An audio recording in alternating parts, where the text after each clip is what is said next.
Hey guys, tonight we're going to explore a world that feels both impossibly distant and strangely intimate. You're drifting now, aren't you? Imagine the soft, rhythmic hum of a distant fan, the gentle rustle of leaves outside your window, and then a faint metallic whisper. It's the clinking echo of something beautiful forged from something terrible, a quiet secret waiting to be unveiled. And trust me, you're probably not going to survive the sheer comfort of this story without nodding off. So before you get comfortable, take a moment to like the video and subscribe, but only if you genuinely enjoy what I do here. Tell me in the comments where you're listening from tonight and what time it is for you. Now dim the lights, maybe turn on a fan for that soft background hum, and let's ease into tonight's journey together. Tonight, you're invited to step through a shimmering, almost invisible curtain into a hidden world. It's a place where the grim, cold implements of war, the very casings that once contained explosions and the potential for chaos, were transformed. Not by magic, not by some grand industrial process, but by the quiet, often weary hands of soldiers. You see, amidst the relentless, grinding machinery of conflict, a peculiar, poignant, and utterly human art form blossomed: trench art. Picture it with me if you can. Not the mud and the mayhem just yet, but the idea of it. You're standing on the precipice of understanding how a piece of brass, cylindrical and inert, once destined to be discarded or melted down, could become something else entirely. Something with curves, with etched designs, with a story whispered in its polished surface. It's like finding out your old, rusty barbecue grill could be turned into a tiny, ornate birdbath. Who knew? This isn't about grand masterpieces hung in museums. It's about the quiet, subversive act of creation in the most uncreative of environments.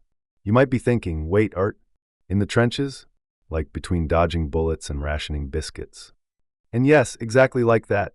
This is where the grim reality of war meets the indomitable spirit of human ingenuity. The very objects designed for destruction, the spent shell casings, the shrapnel, the discarded bullet lead, became the raw materials for a surprising, often beautiful folk art. It's a concept that feels almost paradoxical, isn't it? Like trying to knit a cozy sweater from barbed wire. But that's precisely the magic of it. You touch a phantom piece now in your mind's eye. Feel the cool, smooth surface of a brass casing. It's heavier than you expect, substantial, with the faint, almost imperceptible scent of gunpowder lingering from a long-forgotten battle. This isn't just metal.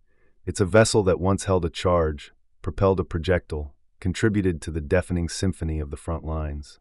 And yet, in the hands of a soldier, perhaps in a brief respite from the ceaseless terror, this very same casing began a new life. It was filed, hammered, engraved, or even sculpted into something that spoke not of war, but of home, of memory, of hope. Imagine the sheer volume of these materials. The First World War, for instance, saw billions of artillery shells fired, turning battlefields into literal brass graveyards. It was an overwhelming abundance of a resource that was, paradoxically, also a symbol of death. And from this symbol, soldiers, with a profound, almost instinctual need to find meaning, extracted the potential for beauty. They weren't art school graduates. They were ordinary men, often with calloused hands and weary eyes, who found a quiet solace in the methodical, repetitive motions of shaping metal. You can almost hear the soft scratching of a nail being used as an engraving tool, the gentle tap-tap-tap of a hammer against a cold chisel improvised from a piece of scrap metal. This wasn't about speed or efficiency. It was about the slow, deliberate act of making. It was about taking something that represented the chaos of their lives and imposing order upon it. It was a whisper of defiance against the roar of the guns, a quiet assertion of humanity in a place designed to strip it away.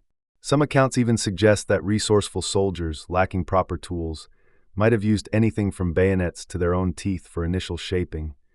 Talk about dedication, or maybe just really strong molars. This transformation wasn't just about changing the object's form. It was about changing its essence. A shell casing, born of violence, was reborn as a vase, a letter opener, a picture frame. It became an object of quiet beauty, imbued with the silent stories of its creator. You realize, as you contemplate this, that the grim implements of war weren't just transformed physically. They were spiritually redeemed. They became conduits for expression, for memory, for a desperate yearning for peace. Historians still argue whether this art was primarily a form of therapy, a means of income, or simply a way to pass the interminable hours. But whatever the primary motivation, the outcome was the same: a unique, poignant collection of artifacts that speak volumes without uttering a single word. These objects are not loud, they don't shout their stories. They whisper them, through the delicate etching of a regimental crest, the careful shaping of a flower, or the simple, elegant curve of a polished surface. You feel a sense of quiet wonder now.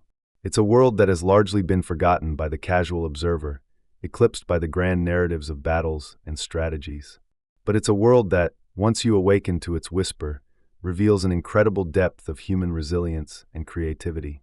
It's a testament to the fact that even in the darkest corners of human experience, the urge to create, to beautify, to leave a mark that isn't one of destruction, somehow finds a way to surface.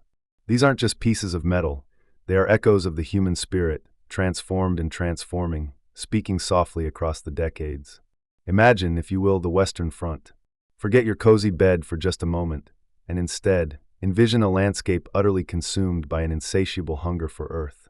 You are there, deep within its muddy embrace, a world carved out of the very ground itself, a vast, complex, and frankly, utterly miserable network of ditches stretching for hundreds of miles. The Western Front's trench system alone stretched over 400 miles, a labyrinth of misery that became a permanent home for millions. This wasn't just a temporary bivouac, it was a bizarre, subterranean city, albeit one designed by a committee of despair. You stand, or more accurately you squelch, in a trench, the walls a clammy, oozing mix of mud, sandbags, and splintered wood. The air hangs heavy, thick with a cocktail of smells you'd never encounter in civilian life.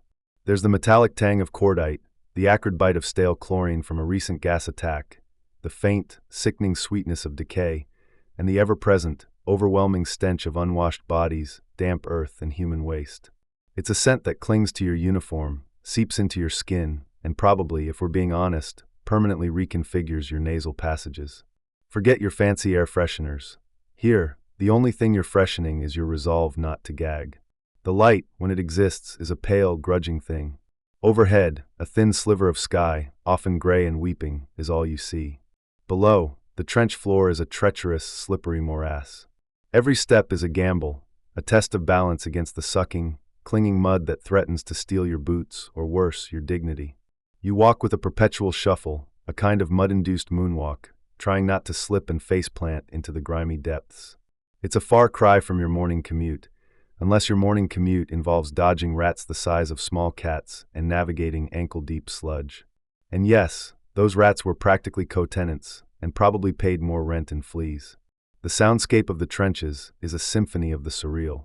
There's the constant, low thrum of distant artillery, a stomach-churning rumble that becomes the background score to your life.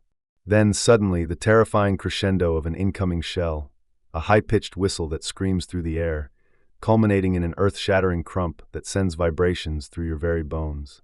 Rifle fire cracks, machine guns rattle like demonic sewing machines, and sometimes, if you're unlucky, you hear the distant guttural shouts of an attack or the chilling gurgle of gas alarms.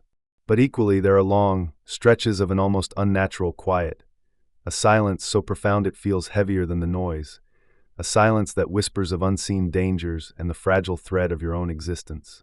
It's the kind of quiet that makes you jump at your own shadow or the scuttling of a particularly ambitious rodent.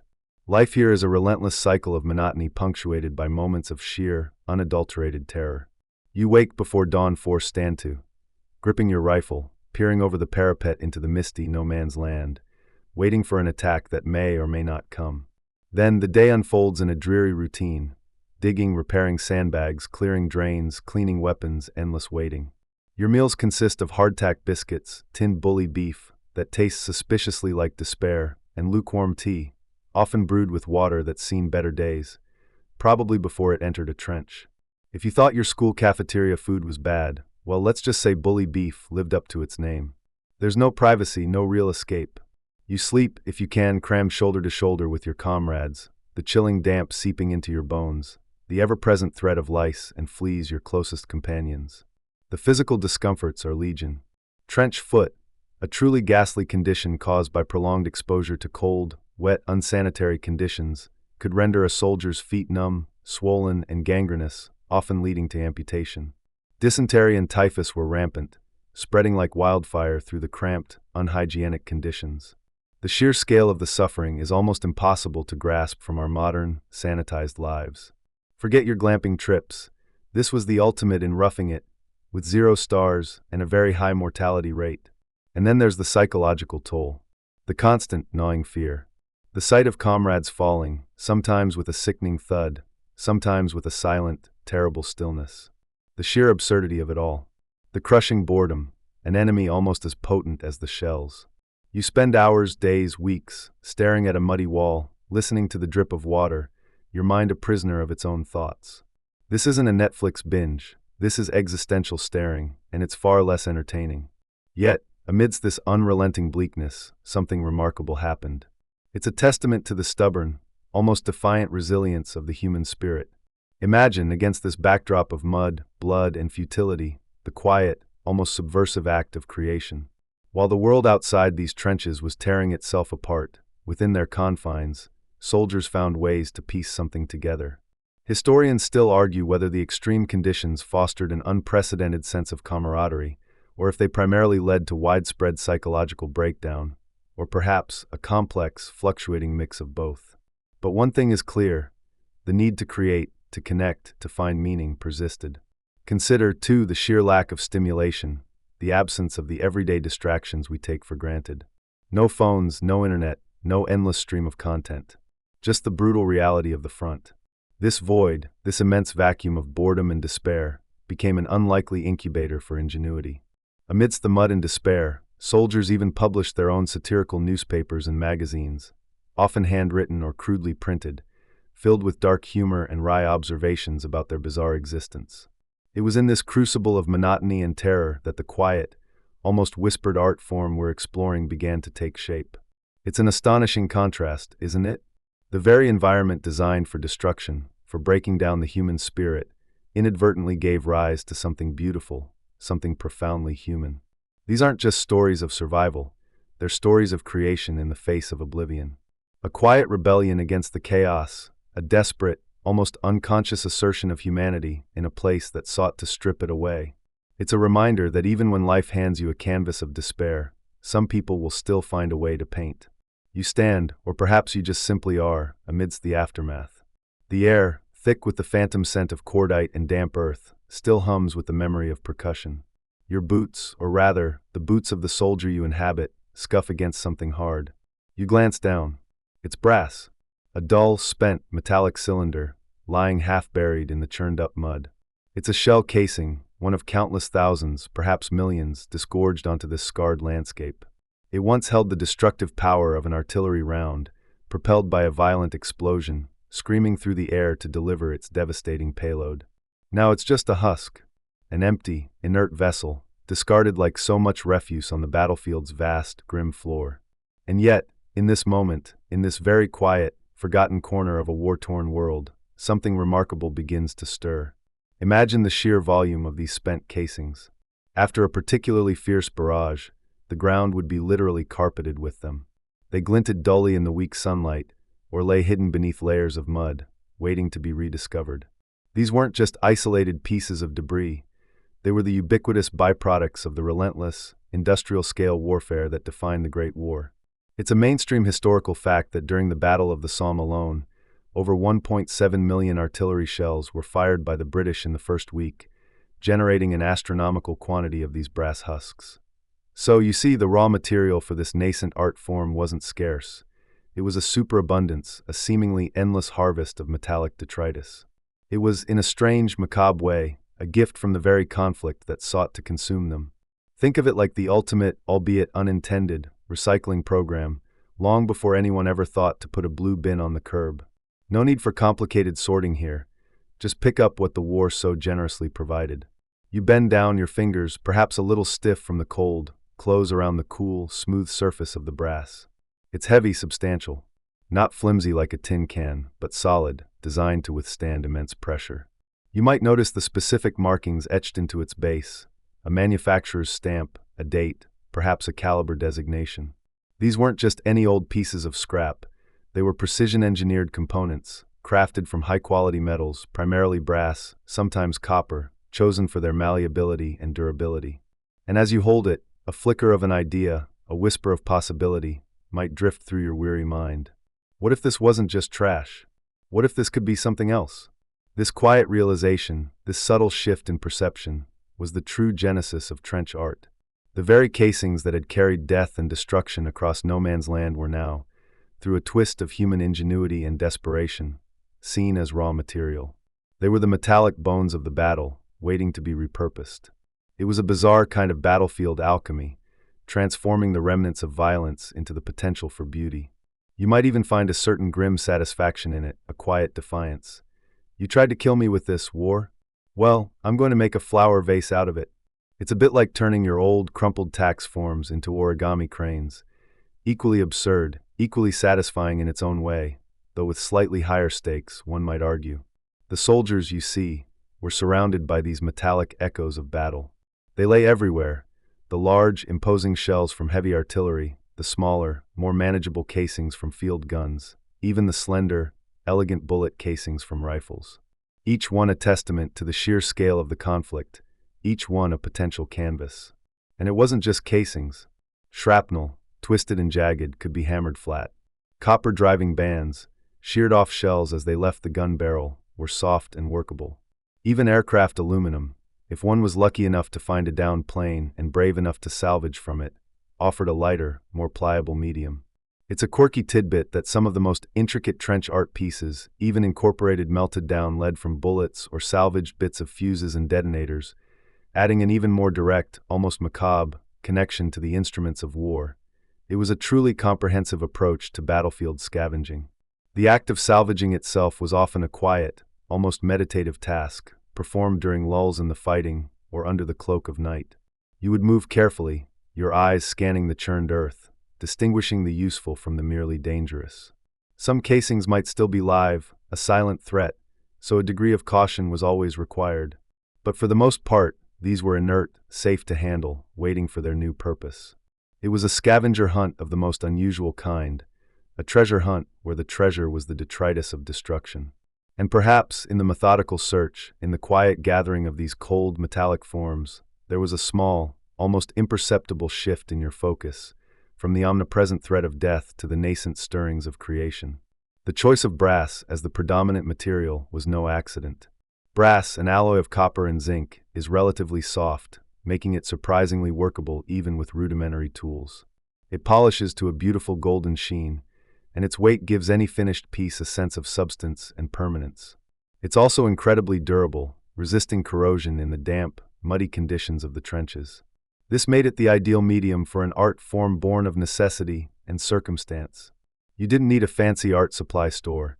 The battlefield was your supply store, fully stocked with the remnants of its own destructive power.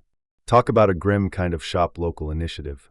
Historians still argue whether the initial impulse to collect these casings was purely practical, perhaps to melt them down for scrap, or simply to clear the battlefield, or if there was an immediate, intuitive recognition of their artistic potential. Was it the boredom that first spurred the imagination, or the sheer abundance of the material, or a deep-seated human need to impose order and beauty on chaos? Perhaps it was a combination of all three, a slow dawning of an idea in countless individual minds, spreading through the trenches like a quiet rumor. What is clear is that these soldiers, stripped of so much, found a way to reclaim agency, to exert a form of control over their environment, by transforming the instruments of their suffering into objects of personal meaning. This transformation was more than just a physical act, it was a profound psychological one. To take something designed for death and reshape it into something intended for life, for beauty, for connection, that was a powerful statement. It was a quiet rebellion against the overwhelming forces of destruction. You held a piece of the war in your hands, not as a weapon, not as a threat, but as a blank canvas. And in that moment, the echoes of battle began to fade, replaced by the faint, promising whisper of creation. The metallic husks, once messengers of doom, were being reimagined, reborn, ready to carry a different kind of message entirely. You find yourself, in this quiet journey, standing alongside those soldiers, deep within the labyrinthine embrace of the trenches. Imagine it for a moment, truly feel it. The pervasive damp, the biting cold that seems to seep into your very bones, the omnipresent scent of earth and decay, and the distant, yet ever-present, rumble of artillery fire that vibrates through the very ground beneath your worn boots. This wasn't just a place of battle, it was a crucible of constant, grinding psychological pressure. Days bled into weeks, weeks into months, in an unending cycle of monotony punctuated by moments of sheer, unadulterated terror. You're always on alert, always waiting, always just existing in a state of suspended animation, your senses dulled by repetition, yet sharpened by the threat of sudden, violent death. In such an environment, your mind naturally craves escape. It yearns for a space, however small, where the relentless pressure can ease, where the cacophony of war can be muted, even if only for a few precious minutes. This is where the quiet, meticulous process of shaping metal, of transforming the detritus of war into something new, offered a crucial mental escape. It was a lifeline, a silent, personal rebellion against the madness that surrounded them. Think of it as an early form of extreme mindfulness, long before yoga mats and scented candles were a thing. Imagine trying to get zen when the soundtrack is literally boom and rat-a-tat-tat. It's like trying to meditate during a heavy metal concert, but with more mud. Yet, in the trenches, this is precisely what happened. You see a soldier, perhaps huddled in a dugout, or leaning against a damp wall, a small, dull piece of shell casing clutched in his hands. His brow is furrowed, not with fear, but with concentration. His eyes, usually scanning the horizon for danger, are now fixed on the glinting metal, on the tiny lines he's trying to etch, or the gentle curve he's attempting to coax from the brass. This isn't just a hobby, it's a profound act of self-preservation.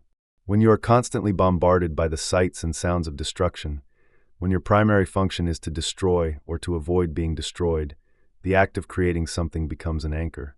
It pulls you back from the brink of despair, grounds you in a tangible reality that isn't dictated by the next shell or the next order.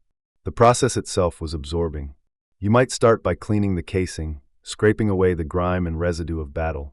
The cool, smooth surface of the brass under your fingertips would be a strange comfort, a stark contrast to the rough, splintered wood of the trenches or the clammy feel of your own damp uniform.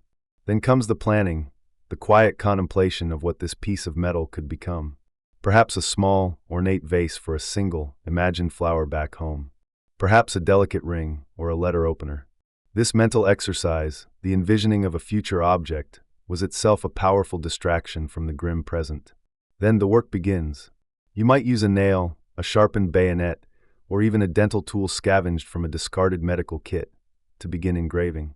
The slow, deliberate scrape of metal on metal, the tiny curls of brass peeling away under your precise pressure, would be the only sound you focus on. Each stroke, each tap of a makeshift hammer, perhaps a rifle butt or a heavy stone, each carefully filed edge, demands your complete attention. This isn't a task you can rush. It requires patience, precision, and a steady hand. And in that focus, in that meticulous attention to detail, the chaos of the outside world recedes.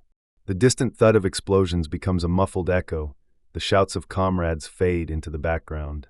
Your world shrinks to the size of the shell casing in your hands, and within that small, controllable universe, you are master. You probably didn't have a handy crafting corner, with mood lighting and a Pinterest board. More like a damp dugout, a flickering candle, and the constant fear of your project being interrupted by something far less artistic. Yet, the work continued. This act of creation was a profound way for soldiers to reclaim their humanity. In the trenches, you were often reduced to a number, a cog in a vast, dehumanizing machine of war. Your individuality was stripped away, replaced by a uniform, a rifle, and a role. But when you picked up that shell casing and began to transform it, you were no longer just a soldier. You were an artist, a craftsman, a creator. You were exercising skills that had nothing to do with combat, patience, dexterity, imagination.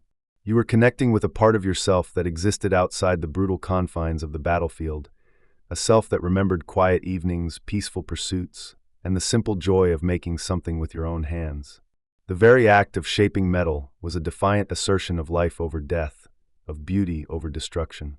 It was a tangible reminder that even in the most inhumane conditions, the human spirit yearns to create, to connect, to find meaning.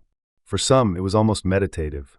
The repetitive motions, the tactile feedback of the metal, the slow, visible progress of transforming a spent casing into a recognizable object, it all contributed to a sense of calm.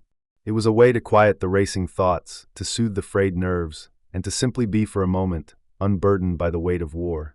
And let's be honest, for some, it might have just been a way to avoid latrine duty. Sorry, Sarge, can't dig trenches. I'm busy finding my inner peace with this shrapnel. This need for mental escape was not trivial. Historians still argue whether the primary motivation for creating trench art was a desperate psychological coping mechanism, a practical means to create keepsakes for loved ones, or a combination of both, with the emphasis shifting depending on the individual and the circumstances. What is undeniable is the immense psychological toll of trench warfare. The constant exposure to trauma, the relentless stress, and the sheer boredom punctuated by terror led to widespread psychological conditions, most notably shell shock, a term coined during World War I to describe the debilitating mental and emotional breakdown experienced by countless soldiers, which we now understand as a form of post-traumatic stress disorder, PTSD. In this context, the act of crafting was a vital, self-prescribed therapy, a way to reassert control over a world that offered none. Imagine the satisfaction you'd feel as a design slowly emerged or a new shape took form. It wasn't just about the finished product, it was about the process itself. It was the quiet triumph of imposing your will on a piece of inert metal, of bending it to your creative vision, however humble. It was a small victory in a world filled with overwhelming defeats. And even the most basic tools, often improvised from battlefield detritus, became instruments of hope. You might use the edge of a shovel for a flat surface, or a bayonet for engraving. Soldiers were incredibly resourceful. A quirky tidbit reveals that some even used the fine points of scavenged dental tools to achieve intricate details on their brass pieces, demonstrating an almost obsessive dedication to their craft despite the danger and discomfort. So, as you drift further into this story, remember that these objects weren't just pretty trinkets. They were whispers of sanity in a world gone mad, quiet declarations of self in a system designed to erase individuality. Each etched line, each hammered curve, represented a moment of stolen peace, a small, precious victory of creation over the crushing weight of destruction. It was a way to remember who you were, and who you still hoped to be when the war was finally over. You find yourself, if you can imagine it, in the damp, echoing confines of a trench, the air thick with the scent of wet earth, stale smoke, and the metallic tang of something that was once very loud. Around you, the detritus of industrialized warfare lies scattered, muddy boots, discarded rations, and crucially, the gleaming brass husks of spent shell casings. These aren't just empty containers, they are, in this moment, the raw, untapped potential for something profoundly human. The very first strokes, the nascent whispers of what would become a widespread art form, weren't grand artistic statements. Oh no, think less Michelangelo, and more bored teenager doodling in a textbook. You're talking about basic modifications, the kind of restless fiddling you might do with a paperclip during a particularly dull Zoom meeting. But here, the stakes were a little higher than corporate synergy. Imagine a soldier, perhaps during a lull in the shelling, or on a particularly monotonous watch. His fingers are restless, his mind wandering far from the grim reality surrounding him. He picks up a spent shell casing, perhaps a hefty 18-pounder, still warm from its recent expulsion. It's solid, smooth, and most importantly there. And it's brass, a metal that, even when grimy, holds a certain luster. His tools? Well, you can probably guess they weren't exactly a well-stocked art supply store. There was no trench art starter kit available at the quartermaster's. Instead, necessity, as it so often does, became the mother of invention. He might pull out his bayonet, its tip dulled from countless mundane tasks, and begin to scratch. Or perhaps he finds a stray nail, bent and rusty, or a sharp shard of shrapnel, grim irony, turning a piece of destruction into a tool for creation. Sometimes it was as simple as a sharp stone found embedded in the trench wall, or even the blunted end of a discarded rifle bullet. You almost expect to hear a soldier quip, "Right, who's got the good sharp rock today? Mine's gone a bit blunt." These initial designs were, to put it mildly, rudimentary. You wouldn't find complex landscapes or detailed portraits. No, these were the artistic equivalent of a cave painting. Think initials, JW or AB, etched with painstaking effort into the resistant brass. Perhaps a date, anchoring the piece to a specific moment in time, 1916 or Psalm. A simple cross, a heart, or a crude star might appear, representing faith, love, or perhaps a glimmer of hope. These weren't about grand artistic vision. They were about leaving a mark, a tiny personal rebellion against the anonymity of war. The process itself was a meditation. You hold the cool, heavy brass in your gloved hand, or perhaps bare, calloused fingers. The improvised tool is gripped tight. You press down, applying just the right amount of pressure, feeling the resistance of the metal.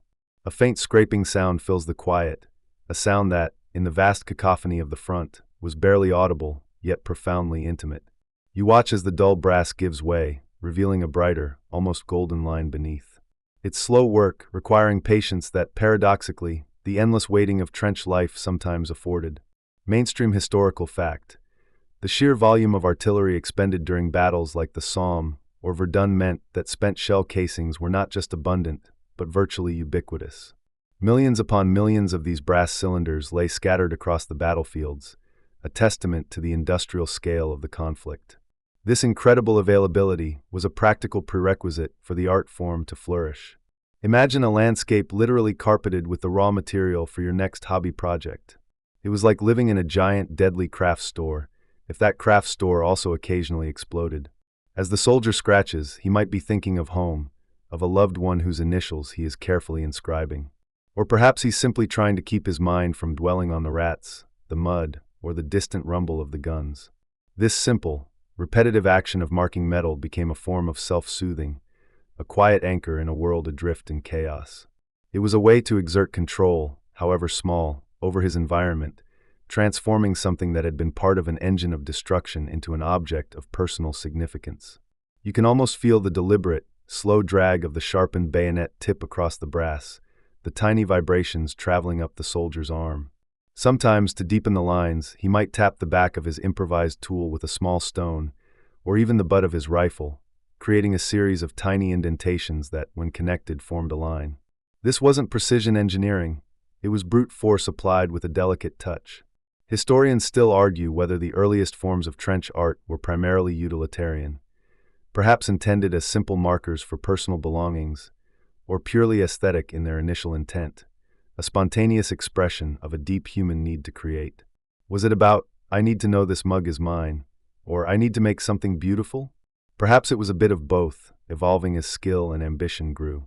Sometimes the design was less about etching and more about simple modification. A soldier might flatten the base of a casing to make it stand upright more stably, or gently tap the rim to create a slightly flared opening. These were subtle changes, perhaps not even considered art by modern standards, but they were the embryonic stages of transformation. They were the first steps in seeing a potential beyond the casing's original purpose. It was like taking a soda can and just slightly bending the tab. Not art, but the first step towards turning it into something else. A quirky or fringe tidbit. Some accounts suggest that soldiers, in their desperate ingenuity, would sometimes use the heat from a fire or a candle to soften the brass slightly, making it easier to engrave or deform. This was risky, of course, as brass could become brittle if overheated, but it speaks to the lengths they would go to facilitate their quiet craft. Imagine trying to get the perfect, annealing temperature in a muddy trench with a sputtering candle. It puts your home DIY projects into perspective. These initial, often clumsy, attempts laid the foundation for an entire art form. They were the first seeds sown in the barren soil of the trenches. Each scratched initial, each crude date, was a declaration. I was here. I endured. And I made something. It was a quiet defiance, a refusal to be utterly consumed by the machinery of war. It was the human spirit, stubbornly asserting its right to beauty and meaning, even in the most unbeautiful of places. And as you drift deeper into this history, you'll begin to see how these simple strokes blossomed into truly remarkable works of art. You recall the initial, almost hesitant scratches, the first simple strokes that marked the brass with a name, a date, a rudimentary symbol. It was a whisper of defiance against the overwhelming roar of the front. But as days bled into weeks and weeks into months, a quiet transformation began to unfold in the very act of creation. You see the progression, slow and deliberate, from those crude engravings to something far more intricate, more detailed, a testament to growing skill and an almost defiant ingenuity. Imagine, if you will, the sheer, mind-numbing repetition of trench life. The constant threat, yes, but also the endless stretches of waiting, punctuated by moments of terror. It was in these long, often quiet lulls that the soldiers found not just the time, but the need to push their craft further. You watch as a soldier, perhaps one who barely held a pencil before the war, now stares intently at a spent shell casing, his brow furrowed in concentration. He's no longer just scratching, he's planning. He's envisioning a design, a pattern that echoes the Gothic arches of a cathedral, or the delicate tracery of a vine, or even the fiercely proud emblem of his regiment. The tools, of course, remained rudimentary. Bayonets, as you know, were surprisingly versatile. But now, you see them adapting other scavenged items. A sharpened nail, meticulously filed down, becomes a finer etching tool. A piece of shrapnel, surprisingly hard and jagged, might be used to create deeper grooves. Fragments of broken glass, carefully selected, could be used for polishing. Even the humble mess tin, battered and dented, could serve as a rudimentary hammer, or its rim as a guide for drawing a perfect circle. Consider the sheer resourcefulness. You might see a soldier meticulously heating a portion of a casing over a flickering candle or a small, carefully concealed trench stove. The brass, when heated, becomes more malleable, allowing for shaping and embossing that would be impossible with cold metal. Then, with a crude punch fashioned from a bolt or a discarded bullet, he begins to tapping, slowly raising the surface of the metal, creating a relief design. It's a painstaking process, requiring immense patience and a surprisingly delicate touch for hands that were otherwise accustomed to gripping rifles and shovels. It was probably the only time you'd see a soldier meticulously polishing a shell casing with the same focus you'd give to polishing your phone screen after a particularly greasy snack. The techniques evolved organically, shared through observation and quiet conversation. One soldier might discover that by repeatedly striking a specific point with a rounded stone, he could create a raised dimple, forming a pearl-like border. Another might realize that by carefully filing the edge of a casing, he could create a fluted rim, turning a simple cylinder into a graceful vase. You see them experimenting, failing, and then, with a quiet grunt of triumph, succeeding. It was a communal learning experience, a silent academy of metalwork born from necessity and a profound desire to create. The jump from a simple name to an intricate landscape etched onto a shell casing is astonishing. You might see a soldier meticulously recreating the distant, shell-scarred trees he saw from his dugout, or the silhouette of a church spire that somehow survived the bombardment. Some pieces began to feature incredibly detailed regimental crests, often painstakingly copied from a cap badge or a uniform button, each line and curve rendered with an almost obsessive precision. Others depicted more personal symbols, a sweetheart's initials entwined with a rose, a child's name framed by tiny, hopeful doves. This wasn't just about passing the time anymore. It was about pushing the boundaries of what was possible with such limited means. Historians still argue whether the primary motivation for creating these increasingly complex pieces was solely for personal solace, a form of self-therapy, or if the growing skill was also driven by the desire to create more valuable, more impressive gifts for loved ones back home. Perhaps it was a blend of both, a quiet ambition to leave behind something truly beautiful, something that belied the ugliness of their surroundings. You might even encounter a soldier who, with surprising dexterity, managed to incorporate different metals. Perhaps a scavenged piece of copper wire, carefully hammered flat, would be inlaid into a brass design, adding a subtle contrast in color and texture. Or a small, polished piece of glass, salvaged from a broken bottle, might be set into the top of a casing, transforming it into a makeshift inkwell or a tiny decorative box. These were not just crude objects, they were becoming works of art, each one a unique expression of the human spirit refusing to be crushed. Imagine trying to explain to your drill sergeant why you need to borrow his bayonet for a delicate engraving project. Just for art, sir, promise. The sheer audacity of creating beauty in such a brutal environment, using the very instruments of destruction, is almost comical in its defiance. Yet, it happened day after day, in countless dugouts and trenches across the front.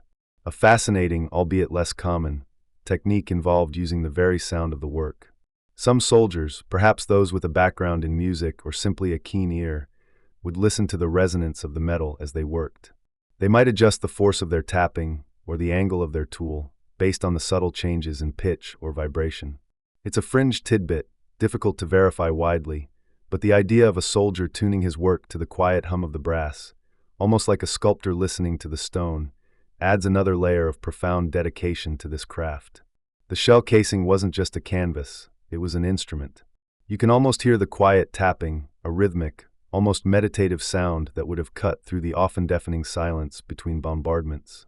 This wasn't the clang of the blacksmith's hammer. It was a softer, more precise series of taps, each one shaping the metal, shaping the soldier's own frayed nerves into something calm and focused.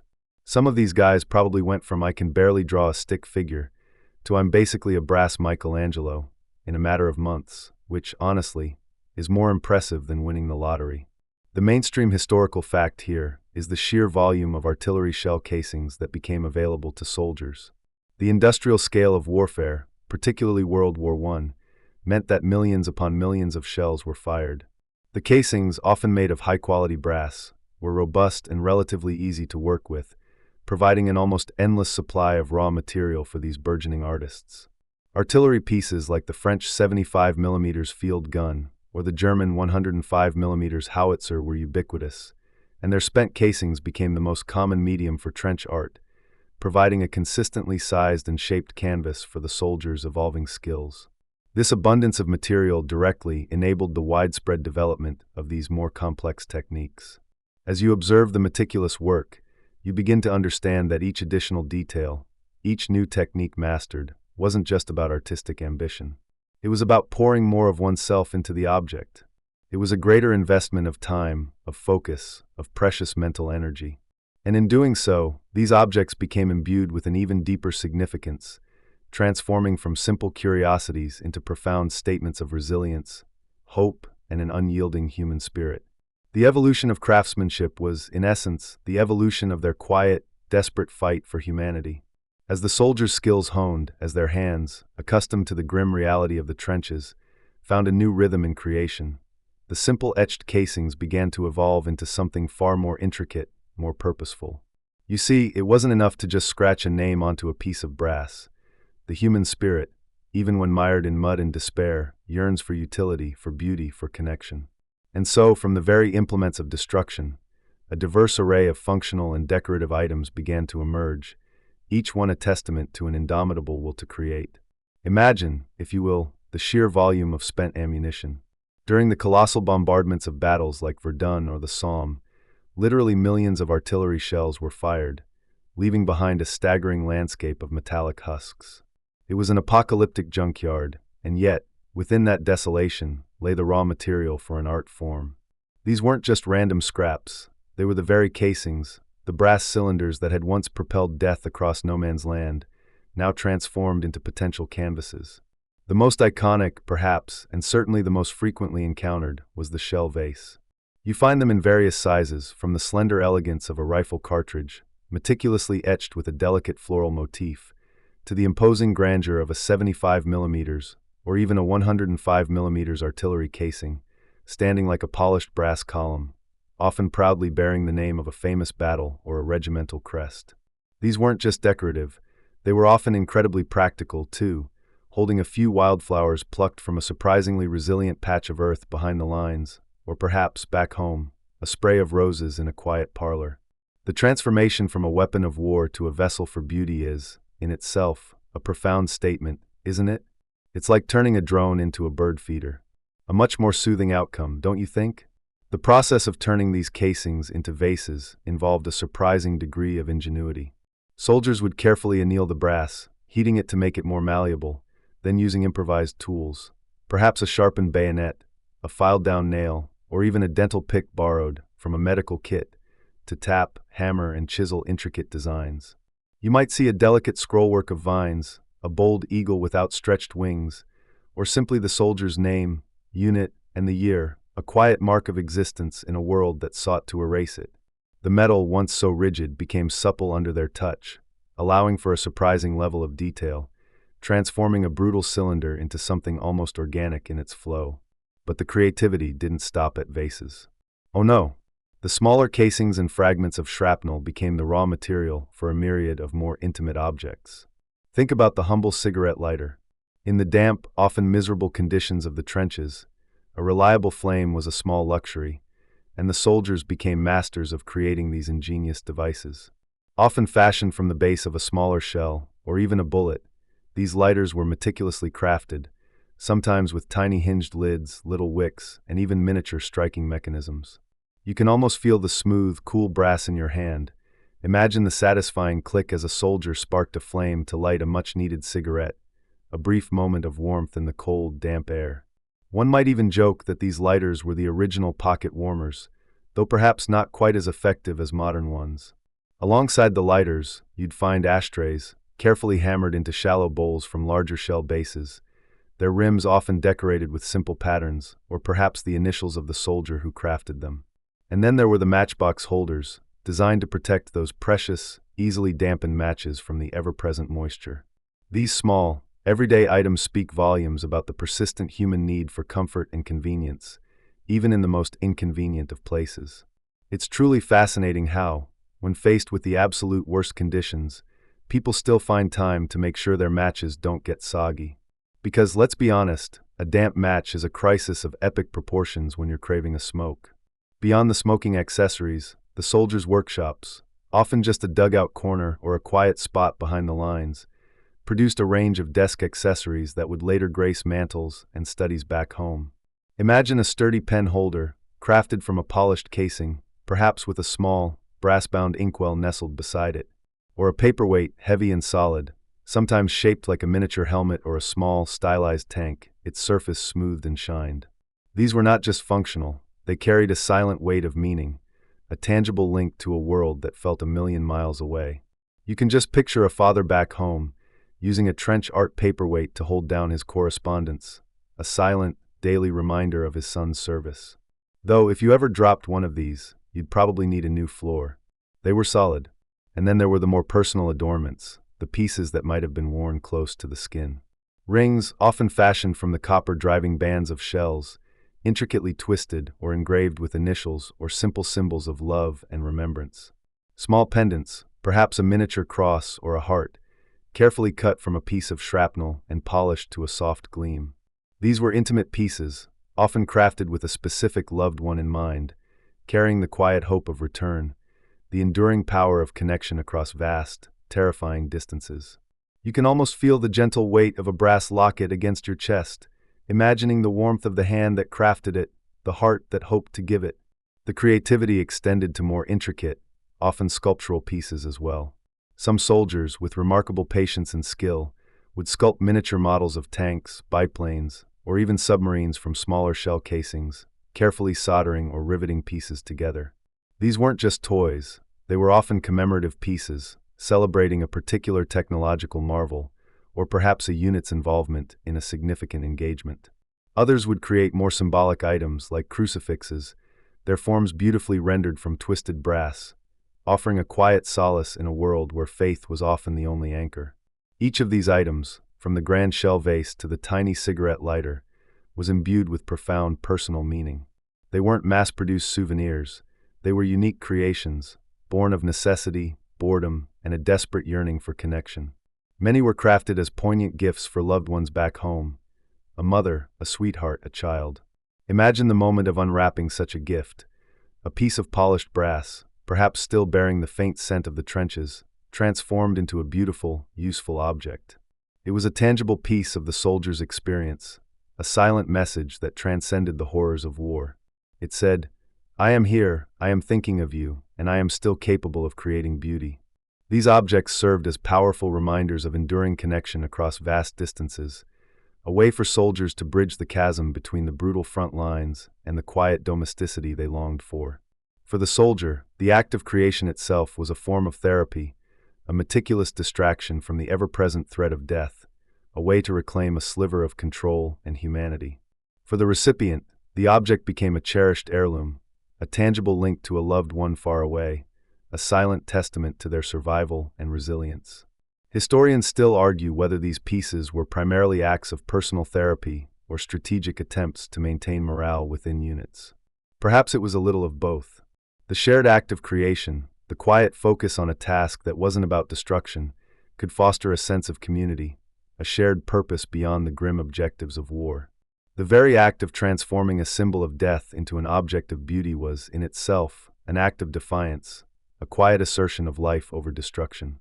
The ingenuity required to achieve these levels of craftsmanship, often with the most rudimentary tools, is truly astounding. Imagine using a simple file, a hammer, and maybe a piece of sandpaper, if you were lucky, to achieve the smooth, polished surfaces and intricate details you see on these pieces. Some soldiers even devised rudimentary lathes using bicycle parts or scavenged gears to spin the casings while they worked, allowing for perfectly concentric grooves or patterns. It's a bit like trying to build a perfectly functional espresso machine using only a paperclip and a piece of chewing gum. The dedication, the patience, the sheer will to create something beautiful out of nothing, or rather, out of the remnants of everything, speaks volumes. These were not merely objects, they were fragments of hope, meticulously shaped by hands that had seen too much, yet still sought to bring beauty into being. These sentimental heirlooms, born from the very belly of the beast, became silent storytellers. Each curve, each etched line, each polished surface held a whisper of the trench, a quiet echo of the human spirit's capacity to find meaning, and even beauty, in the most desolate of circumstances. They were the physical embodiment of longing, of resilience, and of the enduring bonds that tethered soldiers to the world they fought to preserve. You've witnessed the transformation, the slow, deliberate shaping of metal under calloused hands. But now let's peel back another layer, delving deeper into the very heart of why these soldiers, amidst unimaginable chaos, chose to create. It wasn't merely a pastime, a way to fend off the soul-crushing boredom that could be as insidious as the enemy's gas. No, the profound motivations behind these creations were often rooted in something far more tender, far more desperate. The yearning for connection, the desperate need to bridge the vast, terrifying chasm that separated them from the lives they'd left behind. Imagine, if you will, the daily grind. The mud, the rats, the constant thrum of distant artillery, the chilling silence that often preceded something far worse. Your world shrinks to the confines of a trench, your senses dulled by exhaustion, sharpened by fear. But then, a quiet moment descends, perhaps during a lull in the shelling, or a dreary, rain-soaked afternoon when even the enemy seems to have taken a tea break. And in that moment your mind, surprisingly, doesn't dwell on the next attack, but drifts. It drifts homeward to a face, a laugh, a familiar room, a warmth that feels impossibly distant. It was in these stolen moments that the idea often sparked. I want to make something for them. Not just anything, but something meaningful, something that carried a piece of you across the miles. These weren't just objects, they were tangible prayers, silent declarations of love, resilience, and an unwavering hope for reunion. They were crafted, more often than not, as poignant gifts for loved ones back home. Mothers, wives, sweethearts, children, siblings, even the occasional bewildered aunt, who probably wondered why she received a meticulously engraved shell casing instead of a nice box of chocolates. You see, for the soldier, crafting an item for someone specific was an act of profound mental escape. As their fingers worked the cold brass, their minds were elsewhere, far from the stench of cordite and the cries of the wounded.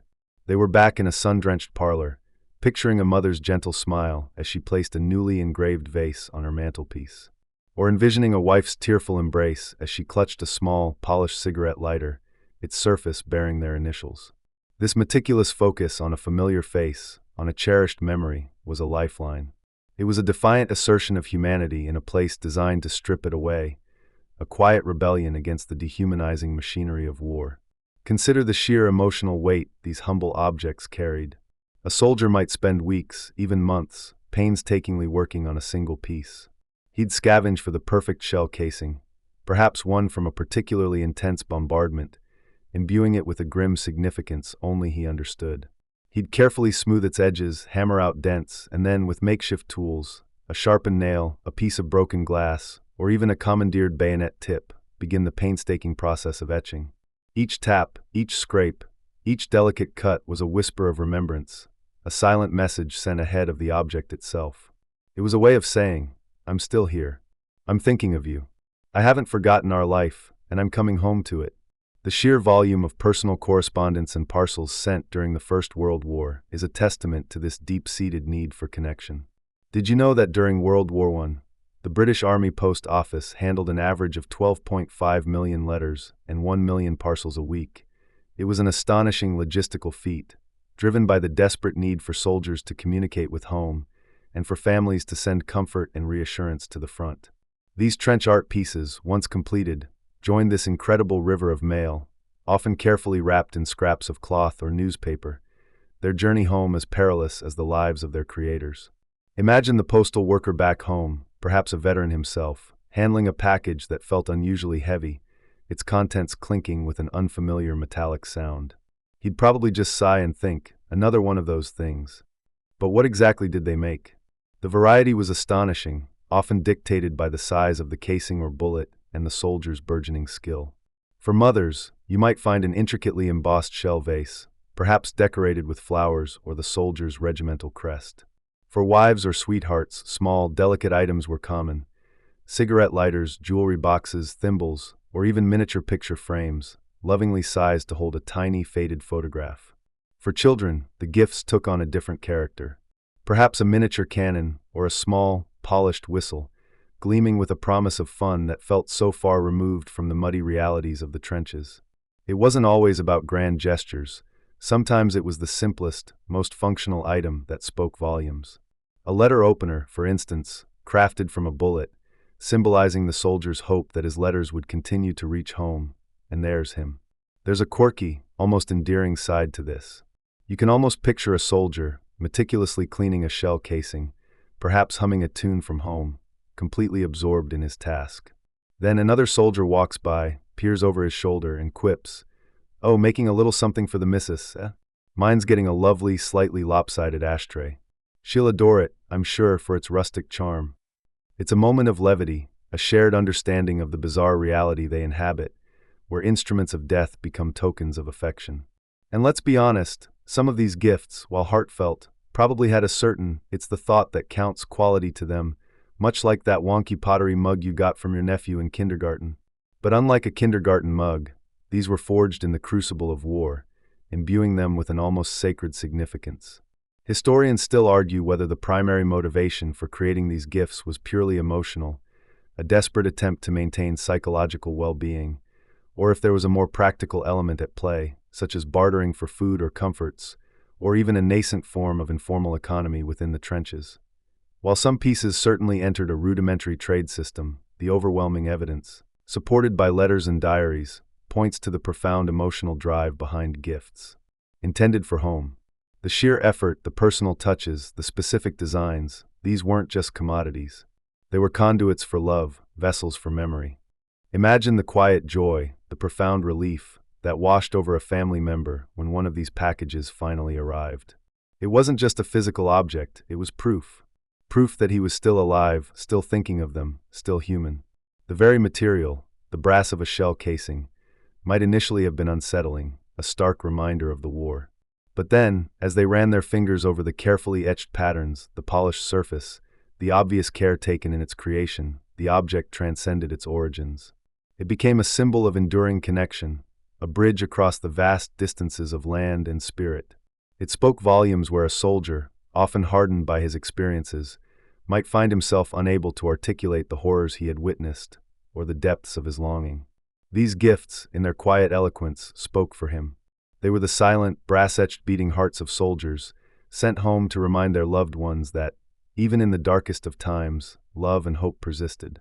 You've glimpsed the objects, imagined their making, and even considered their purpose as gifts. But now, let's peel back another layer, descending deeper into the quiet, almost sacred space these creations occupied in the hearts and minds of the soldiers. These objects, you see, weren't merely art, weren't just trinkets or souvenirs. Oh no, they were something far more profound. They were tangible manifestations of hope, resilient whispers in a world screaming despair, and a desperate, fundamental human need to create beauty in the face of unimaginable ugliness. Imagine, for a moment, the ceaseless, grinding reality of trench life. The mud, the rats, the pervasive damp, the constant threat of distant artillery fire, the gnawing anxiety that clung to you like the stench of cordite and stale rations. Your days were a monotonous cycle of waiting, watching, and surviving. Every sense was assaulted, every instinct screaming for escape. In such an environment, where destruction was the only industry, where life itself felt cheapened, what do? How do you maintain your sanity, your sense of self, your very humanity? You create. You reach for the discarded, the remnants of chaos, and you bend them to your will. You take a shell casing, perhaps one that recently landed perilously close to your dugout, its brass still holding the faint memory of heat and concussive force. And instead of seeing it as a symbol of death, you see a canvas. You see potential. This act, this simple, defiant act of transforming an implement of war into an object of peace, was a powerful psychological bulwark. It was a way of saying, without uttering a single word, "You can throw all your destruction at me, but I will still find a way to make something beautiful. I will still assert my will to create, not just to destroy." Think of the sheer, unadulterated resilience required for this. You're under constant threat, likely hungry, certainly exhausted, probably longing for the simple comfort of a dry bed and a hot meal. Yet you find the focus, the patience, the sheer will to meticulously hammer, engrave, or polish a piece of metal. It's like trying to build a sandcastle during a hurricane, but you do it anyway, because the act of building is its own reward, its own form of protest against the storm. It's a quiet, personal rebellion. You're not just making a vase, you're making a statement. A statement that says, I am more than a cog in this war machine. I am still a human being, capable of craft, capable of hope. These pieces became anchors, tethering the soldiers to a world beyond the trenches, a world of home, family, and peace. Each tap of the hammer, each careful incision, was a small prayer for a future where such destruction no longer reigned. They were crafting not just brass, but hope itself, molding it into something tangible they could hold on to, something that reminded them of what they were fighting for, or perhaps what they were fighting to get back to. It's a bit like when you're stuck in a really long, boring meeting, and you start doodling on your notepad. You're not just drawing squiggles, you're creating a tiny mental escape hatch, a mini vacation for your brain. Only for these soldiers, the meeting was life or death, and the doodle might be the only thing keeping them from falling apart. One mainstream historical fact that often gets overlooked in the grand narratives of battles and strategies is the sheer scale of shell production during World War I. Millions upon millions of artillery shells were fired, particularly on the Western Front. The ground was literally saturated with their spent casings. This abundance, while terrifying in its implication of constant bombardment, also meant that the raw material for trench art was, ironically, readily available. It was a bizarre kind of recycling program, born of necessity and ingenuity. Imagine the irony. The very things designed to kill became the foundation for objects that helped preserve the spirit. And this leads us to a quirky, perhaps even a bit macabre tidbit. Some soldiers would actually choose the shell casing that had just missed them or landed very close as their material. It was a way of reclaiming a near-death experience, of turning a moment of terror into a personal triumph, a memento of survival. This nearly got me, you might imagine a soldier thinking, but now I'm going to make it into a flower vase for my mum. It's a darkly humorous, profoundly human response to the absurdity of war, like finding a silver lining in a cloud of shrapnel. Historians still argue whether the primary motivation for creating trench art was purely psychological solace, a practical means of earning extra money, as some items were sold to fellow soldiers or civilians, or simply a way to pass the endless, terrifying hours. Was it art for art's sake, or a means to an end? Perhaps it was all of the above, a complex tapestry of motivations woven into each piece. But regardless of the individual soldier's specific driving force, the underlying current of resilience and the desperate need for creation remained constant. These pieces served as a quiet defiance against the dehumanizing machinery of war. The military system aimed to turn individuals into cogs, to strip away personal identity in favor of collective obedience. But when a soldier sat down, perhaps in a damp dugout lit by a flickering candle, and meticulously worked a piece of brass, they were reclaiming their individuality. They were asserting their unique skills, their personal tastes, their very essence as a creative being. It was a profound act of self-preservation, a way to hold on to the person they were before the war, and the person they hoped to be again. Consider the sensory experience of this creative process in the trenches. The rhythmic tap-tap-tapping of a makeshift hammer against metal, cutting through the omnipresent drone of distant shelling, or the closer sounds of mud squelching underfoot. The metallic tang of brass dust, mingling with the damp earth and stale cigarette smoke. The smooth, cool feel of the metal as it slowly transformed under their hands. These sensations, so different from the harsh realities of combat, offered a temporary sanctuary. They were a form of primitive mindfulness, a quiet meditation in the heart of hell. You focused on the task, on the material, on the precise movement of your hands, and for a few precious moments, the war receded. The fear, the cold, the hunger, they were still there, but muted, pushed to the periphery by the focused intent of creation. These objects, then, were not just artistic expressions, they were therapeutic tools. They were the soldiers' silent testament to their own enduring spirit, a tangible record of their refusal to be completely consumed by the darkness around them. They were the quiet hum of life, asserting itself over the roar of death. And as you drift deeper into this understanding, you begin to appreciate the true weight, the quiet power, held within each unassuming piece of transformed brass. They are not merely artifacts, they are echoes of an indomitable human will, whispered across a century. And so you find yourself immersed in the quiet hum of creation, a sound almost as improbable as a lullaby in a foxhole. We've spoken of individual acts of transformation, but imagine, if you will, the shared moments. Picture it, the collaborative spirit within the trenches, a fascinating, almost paradoxical communal approach to art making. It wasn't always a solitary pursuit, whispered in the dark corners of a dugout. Sometimes it was a shared endeavor, hands working in concert, if not on the same piece, then certainly within the same, unspoken understanding. You're there, perhaps, in a dimly lit dugout, the air thick with the scent of damp earth and stale tobacco, and maybe, just maybe, a faint metallic tang. You see a cluster of soldiers, not huddled in fear, but bent in concentration. One might be meticulously filing the rim of a shell casing, his brow furrowed, tongue poking out in concentration. Next to him, another, perhaps younger, watches, absorbing every precise movement. It's like an impromptu, very dusty workshop, minus the ergonomic chairs and the artisanal coffee.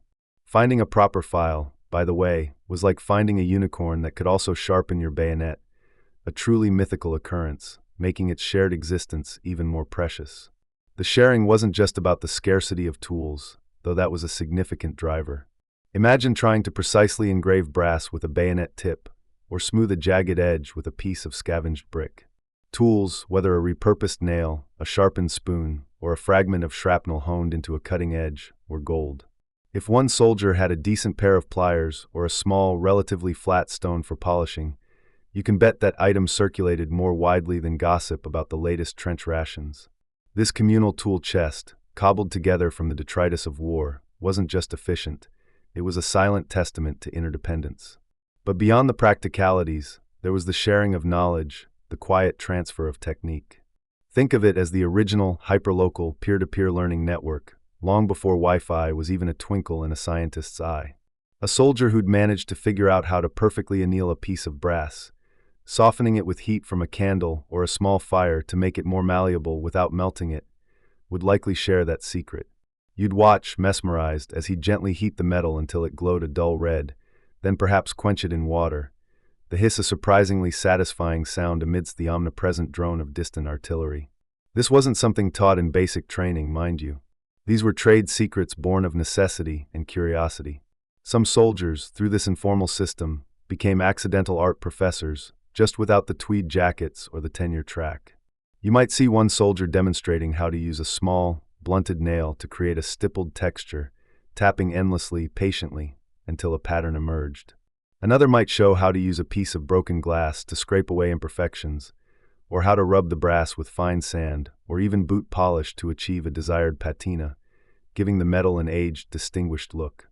These were the trench-side masterclasses, the unwritten curricula of survival and beauty. Mainstream historical accounts often detail the grim realities of trench life, but this widespread, informal education in craft is a fascinating, yet often overlooked, aspect of that experience. Historians still argue whether the primary driver for this sharing was pure practical necessity. I need your file to finish this for my mum, or a deeper psychological comfort derived from shared activity. Perhaps it was both, a beautiful entanglement of the pragmatic and the profound. The act of sitting together, even in relative silence, each focused on their own piece, yet connected by the shared material and purpose, fostered an incredible sense of camaraderie. It was a shared escape, a collective exhale. You weren't just making a vase, you were participating in a quiet rebellion against the chaos alongside your mates. It was probably the only group project in history where everyone actually pulled their weight, mostly because slacking off meant someone else got the good shell casing. Consider the sensory experience of this communal creation. The soft, rhythmic tap-tap-tap of a small hammer against metal, almost meditative. The subtle scrape of an improvised tool. The faint, metallic scent of brass being worked, mingling with the earthy smell of the dugout. The glint of light, perhaps from a flickering candle or a sliver of daylight filtering through a sandbagged opening, catching on a polished surface. These tiny, domestic sounds and sights were a stark contrast to the cacophony of the front lines, a balm for the overstimulated senses. This shared purpose extended beyond just the technical aspects. Sometimes soldiers would collaborate on a single piece, one perhaps being more skilled at engraving, another at polishing, another at sourcing the perfect casing. Imagine the conversation, hushed and low, as they discussed designs. "What do you think of a rose here for my Elsie?" Nah, mate, she'd prefer a thistle, wouldn't she? Stronger. This wasn't just about making an object. It was about investing a piece of themselves, together, into something meaningful. It was a collective act of hope. The communal aspect of trench art also speaks to the incredible human capacity for resilience and adaptation. Faced with unimaginable conditions, soldiers didn't just endure. They innovated, they created, and they found ways to do so together. It was a microeconomy of creativity, where skills were currency and shared tools were capital. You might trade a particularly well-polished button for a lesson in etching, or a piece of salvaged wood for a better grip on your makeshift hammer. This informal network of artistic exchange provided not only practical benefits, but also a vital sense of normalcy and connection in an otherwise dehumanizing environment. Think of it this way. In a world designed to isolate and destroy, these soldiers built a small, fragile community around the act of creation. They weren't just sharing a trench. They were sharing a dream of home, a yearning for peace, and a quiet defiance against the machinery of war. The very act of teaching another soldier how to transform a piece of discarded ordnance into a thing of beauty was an act of profound optimism. It was a quiet statement that even here, in the mud and the despair, life and beauty could still be cultivated. This collaborative spirit, this shared hands-on endeavor, provided a crucial psychological anchor. It gave them a common, positive focus, something to talk about that wasn't death or fear or the next offensive. It allowed for moments of quiet concentration, where the distant rumble of artillery could momentarily fade into the background, replaced by the gentle ping of a chisel or the rhythmic scrape of a file. It fostered bonds that went beyond the necessity of combat, forging connections through shared creativity. These were moments of shared peace, carved out of chaos, piece by painstaking piece. You stand now at the threshold of silence, a place where words failed and the human spirit found a different voice. Imagine, if you will, the profound chasm that opened between the soldier in the trench and the world beyond it. You're talking about an existence where the roar of artillery often drowned out even your own thoughts, where the mud seemed to swallow every sound, and where the sheer, unremitting horror of it all made coherent expression feel, well, frankly, a bit pointless. How do you describe the indescribable? How do you explain the constant, gnawing fear, the camaraderie forged in the crucible of chaos, or the deep, aching longing for the mundane comforts of home, to someone who has never felt the earth tremble beneath their feet from a distant explosion?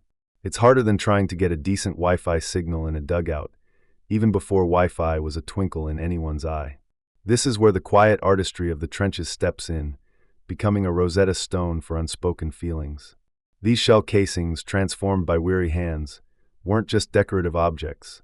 They were carefully composed letters to the future, whispered confessions, and silent screams. You see, when the words wouldn't come, or perhaps more accurately, when the words were forbidden, because let's not forget, letters home were often heavily censored, stripped of anything that might hint at the true brutality or the eroding morale. These objects became the only uncensored conduit for a soldier's soul. They were the ultimate nonverbal communication, a subtle language spoken in brass and copper, understood by the heart rather than the ear. Consider the sheer weight of what these men endured. The constant stress, the lack of sleep, the omnipresent threat of death or dismemberment. These weren't just physical burdens. They carved deep psychological scars. Mainstream historical accounts confirm that soldiers often suffered from what was then called shell shock, a debilitating psychological condition we now recognize as post-traumatic stress disorder. It often manifested as an inability to speak, to connect, to articulate the immense trauma they had experienced. So if your very voice was stolen by the war, how else could you tell your story? You couldn't just tweet about your day, could you? No, you etched it into a bullet casing, hoping someone, somewhere, would read between the lines of the polished metal. This brings us to the quiet defiance embedded within these pieces. The very act of creation, in a realm engineered for destruction, was an act of profound rebellion.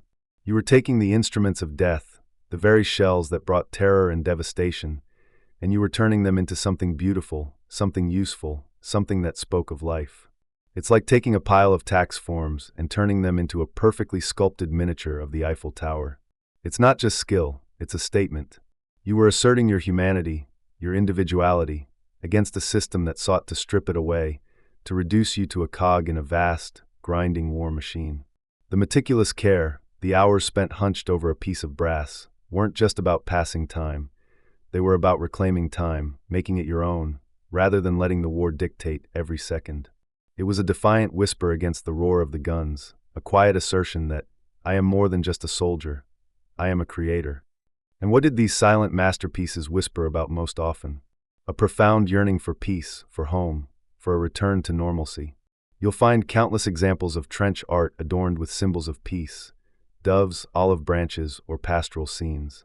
Imagine a soldier, surrounded by mud and barbed wire, meticulously engraving a tiny, perfect flower onto a shell casing. That wasn't just decorative, it was a desperate invocation of beauty, a silent prayer for the gardens they left behind, for the quiet fields that weren't scarred by craters. Or perhaps they'd etched the name of their hometown, a sweetheart's initials, or even a tiny, almost imperceptible outline of a house with a smoking chimney. These weren't just mementos, they were anchors to a reality that felt increasingly distant, a tangible link to the life they hoped to return to. It's like carrying a tiny, brass-encased portal back to your happy place. Sometimes, the defiance was even more subtle, almost a quirky, fringed tidbit in the grand tapestry of wartime expression. You might find pieces where a soldier's regimental crest is subtly altered, perhaps a lion made to look less fierce, or a motto slightly rephrased, expressing a private, unspoken sentiment about the futility of war or a longing for something beyond military glory. Or, a less common but fascinating example, you might encounter a piece that, on the surface, looks like a simple decorative item, but upon closer inspection, reveals a coded message or a symbol known only to a specific group of comrades, perhaps a shared inside joke or a quiet acknowledgement of a fallen friend that couldn't be openly mourned in the official channels. It's the equivalent of a secret handshake, but in brass. Historians still argue whether the primary motivation for these intricate designs was a conscious act of defiance and emotional processing, or simply a mundane way to pass the time with available materials, with deeper meanings emerging almost subconsciously. Was the soldier thinking, I shall now express my existential angst through this thimble? Or was it more like, well, I've got nothing else to do, and this brass looks like it might hold a flower, if I bash it right? It's a fascinating debate, isn't it? But regardless of the conscious intent, the emotional resonance, the human need to create and communicate, undeniably seeped into every hammered curve and every etched line. These objects, therefore, became invaluable witnesses to the inner lives of soldiers. They spoke of the unutterable horrors, the desperate hopes, the quiet acts of rebellion against dehumanization, and the profound, universal yearning for a return to peace. They are the whispers of humanity in the heart of the storm, proof that even when voices were silenced, the spirit found a way to sing. You lie there, eyes gently closed, imagining the next chapter in the quiet life of these transformed objects. Now picture them, not in the dim glow of a dugout, but poised for an even more improbable journey, the arduous path home. You see a soldier, perhaps moments before heading out on leave, or entrusting his precious, polished creation to a comrade who's been wounded and is being sent back to Blighty. It's a moment of quiet hope, a fragile connection to a world far from the incessant thrum of artillery. This wasn't a simple trip to the post office, mind you. This was a perilous odyssey across a continent scarred by war, where every mile was a gamble. Imagine the sheer weight of these creations. A beautifully embossed shell casing, perhaps transformed into a vase, wasn't exactly a featherlight postcard. You can almost feel the added heft in a soldier's already overburdened pack, alongside his rifle, his rations, his meager personal effects, and the ever-present cloying mud. Because, a few extra pounds of brass is exactly what you want when you're already carrying half a ton of gear and navigating a landscape that looks like a very angry badger has been digging for weeks. It's a testament to the emotional weight of these items that soldiers would even consider adding such physical burden. They were literally carrying their hopes for home. The first leg of the journey was often the most precarious, from the front lines through the immediate chaos of the rear. These pieces would travel by hand, tucked into a uniform, perhaps wrapped in a scrap of canvas or even just a newspaper, moving through a landscape of churned earth, shattered trees, and the constant, low hum of military activity. You might see it jostling in a supply wagon rumbling along a shell-pocked track, or perhaps clutched carefully by a soldier riding a crowded troop train, its brass gleam momentarily catching the weak sunlight filtering through a grimy window. Each bump, each jolt, was a risk, a chance for the carefully wrought details to be marred, for the delicate work to be undone. For those heading home on leave, the item was a constant companion, a silent promise. For those sending it, It was an act of profound faith, entrusted to the care of another. Sometimes, injured soldiers became unwitting couriers, carrying not only their physical wounds, but also the emotional cargo of their comrades' hopes. Imagine a soldier, bandaged and weary, clutching a small, engraved lighter or a miniature shell vase, knowing it's meant for someone's mother, someone's sweetheart, a tangible piece of a world he's desperate to leave behind, yet also a piece of the connection that pulls him forward. It's a poignant image, isn't it? A testament to the shared humanity that somehow persisted amidst the inhumanity of war. Once past the immediate battle zones, the journey often shifted to the vast, sprawling network of wartime transportation. Mainstream historical fact: the sheer scale of military logistics during World War I was unprecedented.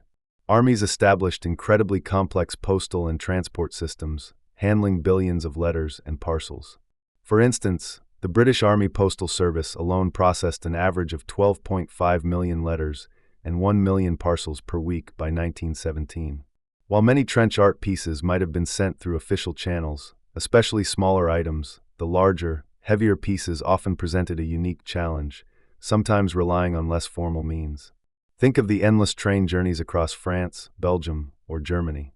You're on a troop train, packed shoulder to shoulder, the rhythmic clatter of the wheels a monotonous lullaby. The landscape outside blurs, bombed-out towns, fields churned into mud, then suddenly serene pastures, a stark reminder of the fragile peace that existed just beyond the reach of the front. Your shell casing, perhaps nestled in a duffel bag, feels both incredibly heavy and impossibly delicate. It's a piece of the war, yet it's destined for peace. It's a paradox in brass. And then there were the ports. For soldiers from the British Empire, the United States, or other distant lands, the journey home involved a sea voyage. Imagine the bustling docks, the clang of metal, the shouts of stevedores, the creak of gangplanks. Your precious item, perhaps now tucked into a sea bag, would be loaded onto a troop transport or a cargo ship, crossing the treacherous waters of the English Channel or the vast expanse of the Atlantic. The threat of U-boats, the constant vigilance, the sheer scale of the ocean, it all added another layer of uncertainty to the journey of these humble artifacts. A quirky or fringe tidbit: some soldiers, particularly those who were resourceful or had connections, found ingenious ways to bypass strict postal regulations or avoid potential customs duties. There are anecdotal accounts of larger, heavier pieces being smuggled home by being disguised as tools, or even temporarily dismantled and reassembled upon arrival, although this was likely rare given the difficulty. Imagine explaining to a very stern customs officer why you're carrying a vase made from a giant bullet. "It's art, sir. For my mum." "No, really, it's not a weapon. It's a very robust flower holder." The sheer audacity of some of these transport methods speaks volumes about the value placed on these objects. As the journey neared its end, the final leg often involved local postal services, or perhaps a personal delivery by the returning soldier. You can almost feel the anticipation building: the train pulling into a familiar station, the walk down a quiet street, the knock on a door. Each step brought the brass artifact closer to its intended recipient, closer to fulfilling its purpose as a tangible link between two worlds. The sheer improbability of these objects surviving the journey is astonishing. It's a miracle these things didn't end up as shrapnel in a random field, or at the bottom of the channel, or repurposed as a very expensive doorstop in a French farmhouse long before they ever reached a family home. Historians still argue whether the primary method of transport for these items was official military mail, personal carriage by soldiers on leave, or a complex interplay of both formal and informal channels. The truth is likely a mosaic, varying by item size, the soldier's circumstances, and the sheer luck of the draw. What is undeniable is that each piece that made it home represented a triumph over immense logistical and physical obstacles, a testament to the determination of both the sender and the object itself. The journey was more than just physical movement. It was a transition from the brutal reality of the front to the relative peace of home, a bridge built of brass and hope. These objects carried not just their own weight, but the unspoken stories, the silent prayers, and the profound love of their creators. They were ambassadors from a world few could truly comprehend, carrying the scent of cordite and damp earth, yet destined to sit on a mantelpiece, polished and cherished, a quiet echo of a soldier's enduring spirit. You imagine the last leg of that arduous journey home. The clanking trains, perhaps a ship, finally deposited you, a ghost of your former self, back onto familiar soil. The air might have smelled different, cleaner, but also strangely alien, devoid of the acrid tang of cordite and damp earth. You might have walked through bustling train stations, past crowds of civilians who seemed utterly oblivious to the chasm that now separated your world from theirs. There was no grand parade for many, no confetti or ticker tape. It wasn't like they had a welcome home banner made of repurposed sandbags, or a TikTok dance waiting for them. Instead, it was often a quiet, almost hesitant return, a slipping back into a life that felt both intimately known and profoundly estranged. You carry your kit bag, perhaps a little lighter than when you left, yet burdened with an invisible weight that no civilian could ever truly comprehend. And nestled somewhere within that bag, carefully wrapped in a scrap of cloth or an old newspaper, lies the shell casing you painstakingly transformed. Or perhaps the small, polished lighter, or the delicate letter opener. This isn't merely a souvenir, it's a piece of yourself, a tangible echo of the unspeakable. Now, picture the moment you step through the door of your home. The familiar scent of cooking, perhaps lavender from your mother's linen, or the faint, sweet smell of your wife's perfume. The sound of children's laughter, so pure, so untainted by the cacophony of the front lines. It's overwhelming, isn't it? This sudden immersion back into peace, into normalcy, can feel more disorienting than any shell shock. You stand there, perhaps just for a moment, absorbing it all, an alien in your own sanctuary. And then the embrace. A mother's tearful hug, a wife's trembling hands, a child's hesitant touch. Words often failed in these moments. What do you say? I saw things you wouldn't believe. I did things I never thought possible. The language of the trenches was not the language of the hearth. The experiences were too vast, too brutal, too utterly alien to be compressed into polite conversation. Many returning soldiers from World War I, indeed, found it incredibly difficult to articulate their experiences, leading to a profound societal silence about the war that lasted for decades. This silence wasn't just a lack of words, it was a chasm of understanding. But then, you remember the object, the shell casing, the lighter. You reach into your bag, pull it out, and present it. This is where the quiet reception truly begins. There's a moment of hesitant curiosity. A mother might take it, turning the cool, heavy brass in her hands. Her brow might furrow slightly as she recognizes the material. A shell casing? The very thing that caused so much destruction? Imagine trying to explain to Aunt Mildred that this beautifully engraved shell casing isn't actually a fancy new kind of pickle jar. She might initially think, "Oh, bless his heart, he brought home garbage?" before realizing its true meaning. But then, her fingers trace the etched lines. The delicate floral pattern, the name of a faraway town, perhaps a simple love or a date. And suddenly, the object begins to speak. It whispers of long, quiet hours spent in a dugout, of a soldier's hands working with meticulous care, not on a rifle, but on something beautiful. It speaks of a desperate need to create, to connect, to send a piece of himself home that wasn't broken or scarred. For the loved ones receiving these pieces, they weren't just curiosities, they were tangible manifestations of an incomprehensible reality. This piece of transformed ordnance was a physical anchor to the man they knew, a bridge across the terrifying chasm of the trenches. It was proof that even in the heart of darkness, a part of him remained whole, capable of tenderness and artistry. The weight of the brass in their hand was the weight of his absence, his struggle, and his enduring love. A wife might hold the cigarette lighter, you painstakingly engraved with her initials. She sees not just the metal, but the hours you spent, perhaps by the flickering light of a candle, thinking of her. It becomes a talisman, a silent promise of return, a testament to a love that defied the chaos of war. It spoke of mundane moments, lighting a cigarette, perhaps, but imbued with extraordinary significance, because it was his hands that made it, his thoughts that shaped it. And for the children? A child might look at an embossed vase, too young to grasp the horror from which it sprang. They might see only the shimmering brass, the intricate designs, perhaps imagining their father in a far-off land, not fighting but creating. These objects, often placed prominently on mantels or side tables, became central, silent figures in the home, sometimes in unexpected ways. A peculiar, heavy, yet beautiful ornament that was always there, a constant, quiet reminder. This is where the objects truly spoke volumes where words failed. The soldier, often traumatized and unable to articulate the horrors he witnessed, could offer this. This piece of art. It conveyed his longing for peace, his yearning for home, his desperate need to maintain his humanity. It was a nonverbal narrative of resilience, a quiet defiance against the dehumanizing machinery of war. You didn't need to describe the mud, the rats, the screams. The object itself, born from the very instruments of that horror, yet transformed into beauty, told a more profound story.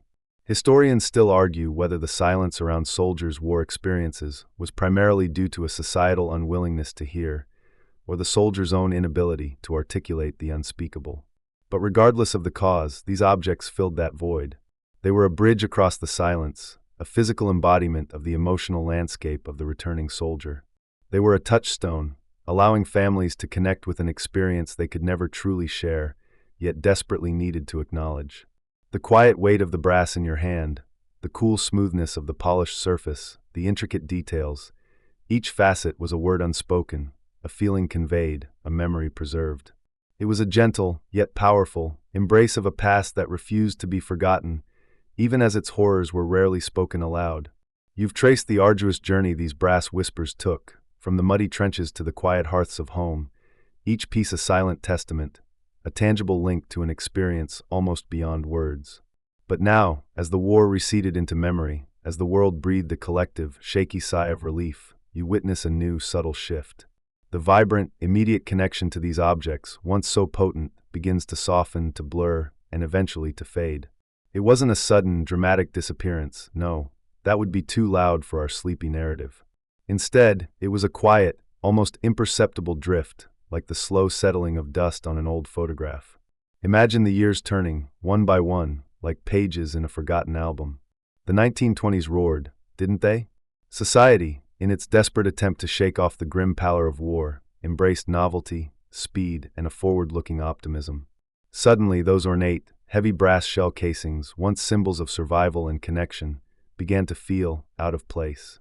They were relics of a past that people were, perhaps understandably, eager to leave behind.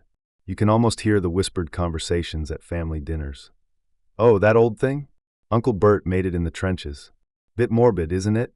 Let's put it in the attic." It wasn't disdain, not exactly, but a weariness, a desire for lightness after so much weight.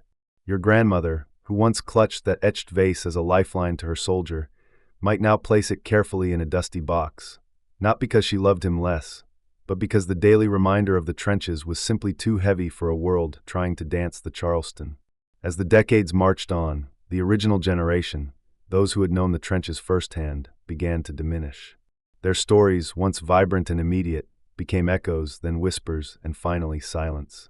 You see, the profound significance of these pieces was intrinsically tied to the lived experience of their creators and their immediate families. When Aunt Mildred, who received that meticulously engraved letter opener, passed on, who inherited it? Perhaps a niece or nephew who knew it was from the war, but didn't grasp the meticulous hours of desperate hope poured into its creation. It became, for them, an antique, a curiosity, rather than a living narrative. It's a bit like finding an old flip phone today. You know what it is, but you don't feel the same pang of nostalgia as someone who spent hours texting on T9. "Oh, that old brass thing? Yeah, it's from before your time. Probably worth something eventually." The very aesthetic of trench art, so deeply rooted in the materials of conflict and the utilitarian needs of the battlefield, also began to fall out of fashion. The intricate, often folk art style, with its hand-hammered textures and sometimes naive engravings, didn't quite fit the sleek lines of Art Deco, nor the mid-century modern minimalism that would follow. Imagine trying to explain to a savvy 1950s interior decorator why your living room needed a tarnished, bullet-shaped lighter. "But it's so trenches," they might politely demur, adjusting their perfectly coiffed hair. "We're going for more of a space-age optimism vibe now, darling."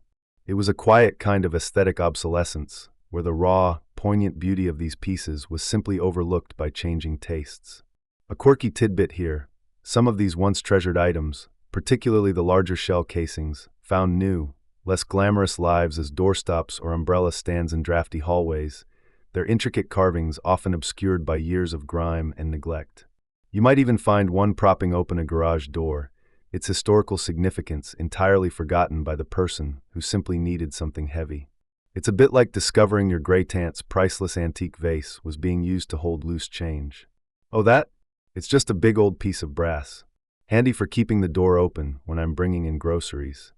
Mainstream historical fact: the Great Depression, which followed the Roaring '20s, also played a role. As families struggled, sentimentality sometimes had to take a back seat to practicality. If an item wasn't immediately useful or couldn't be sold for a few pennies, it was often relegated to the attic or the back of a cupboard. The focus shifted from what was to what could be, from the past to the struggle of the present. And then, of course, came the Second World War. With a new, even more devastating global conflict consuming the world, the memories of the Great War faded further into the background, becoming World War I, a historical precursor rather than a fresh wound. The immediacy of new horrors overshadowed the old ones, and with it, the art born from those older horrors. Historians still argue whether the post-war economic boom or the psychological need to forget the horrors of the Great War was the primary driver for the initial decline in public interest in trench art. Was it a conscious turning away from a painful past, or simply the natural progression of changing tastes and a society eager to embrace modernity? Perhaps it was both, a confluence of societal shifts that quietly relegated these poignant objects to the shadows. You can almost feel the quiet solitude of these objects as they were put away, wrapped in old newspapers, tucked into trunks, placed in the darkest corners of attics beneath dusty eaves. The brass, once polished with loving care, began to acquire a deep, dull patina, the engravings slowly blurring under layers of tarnish.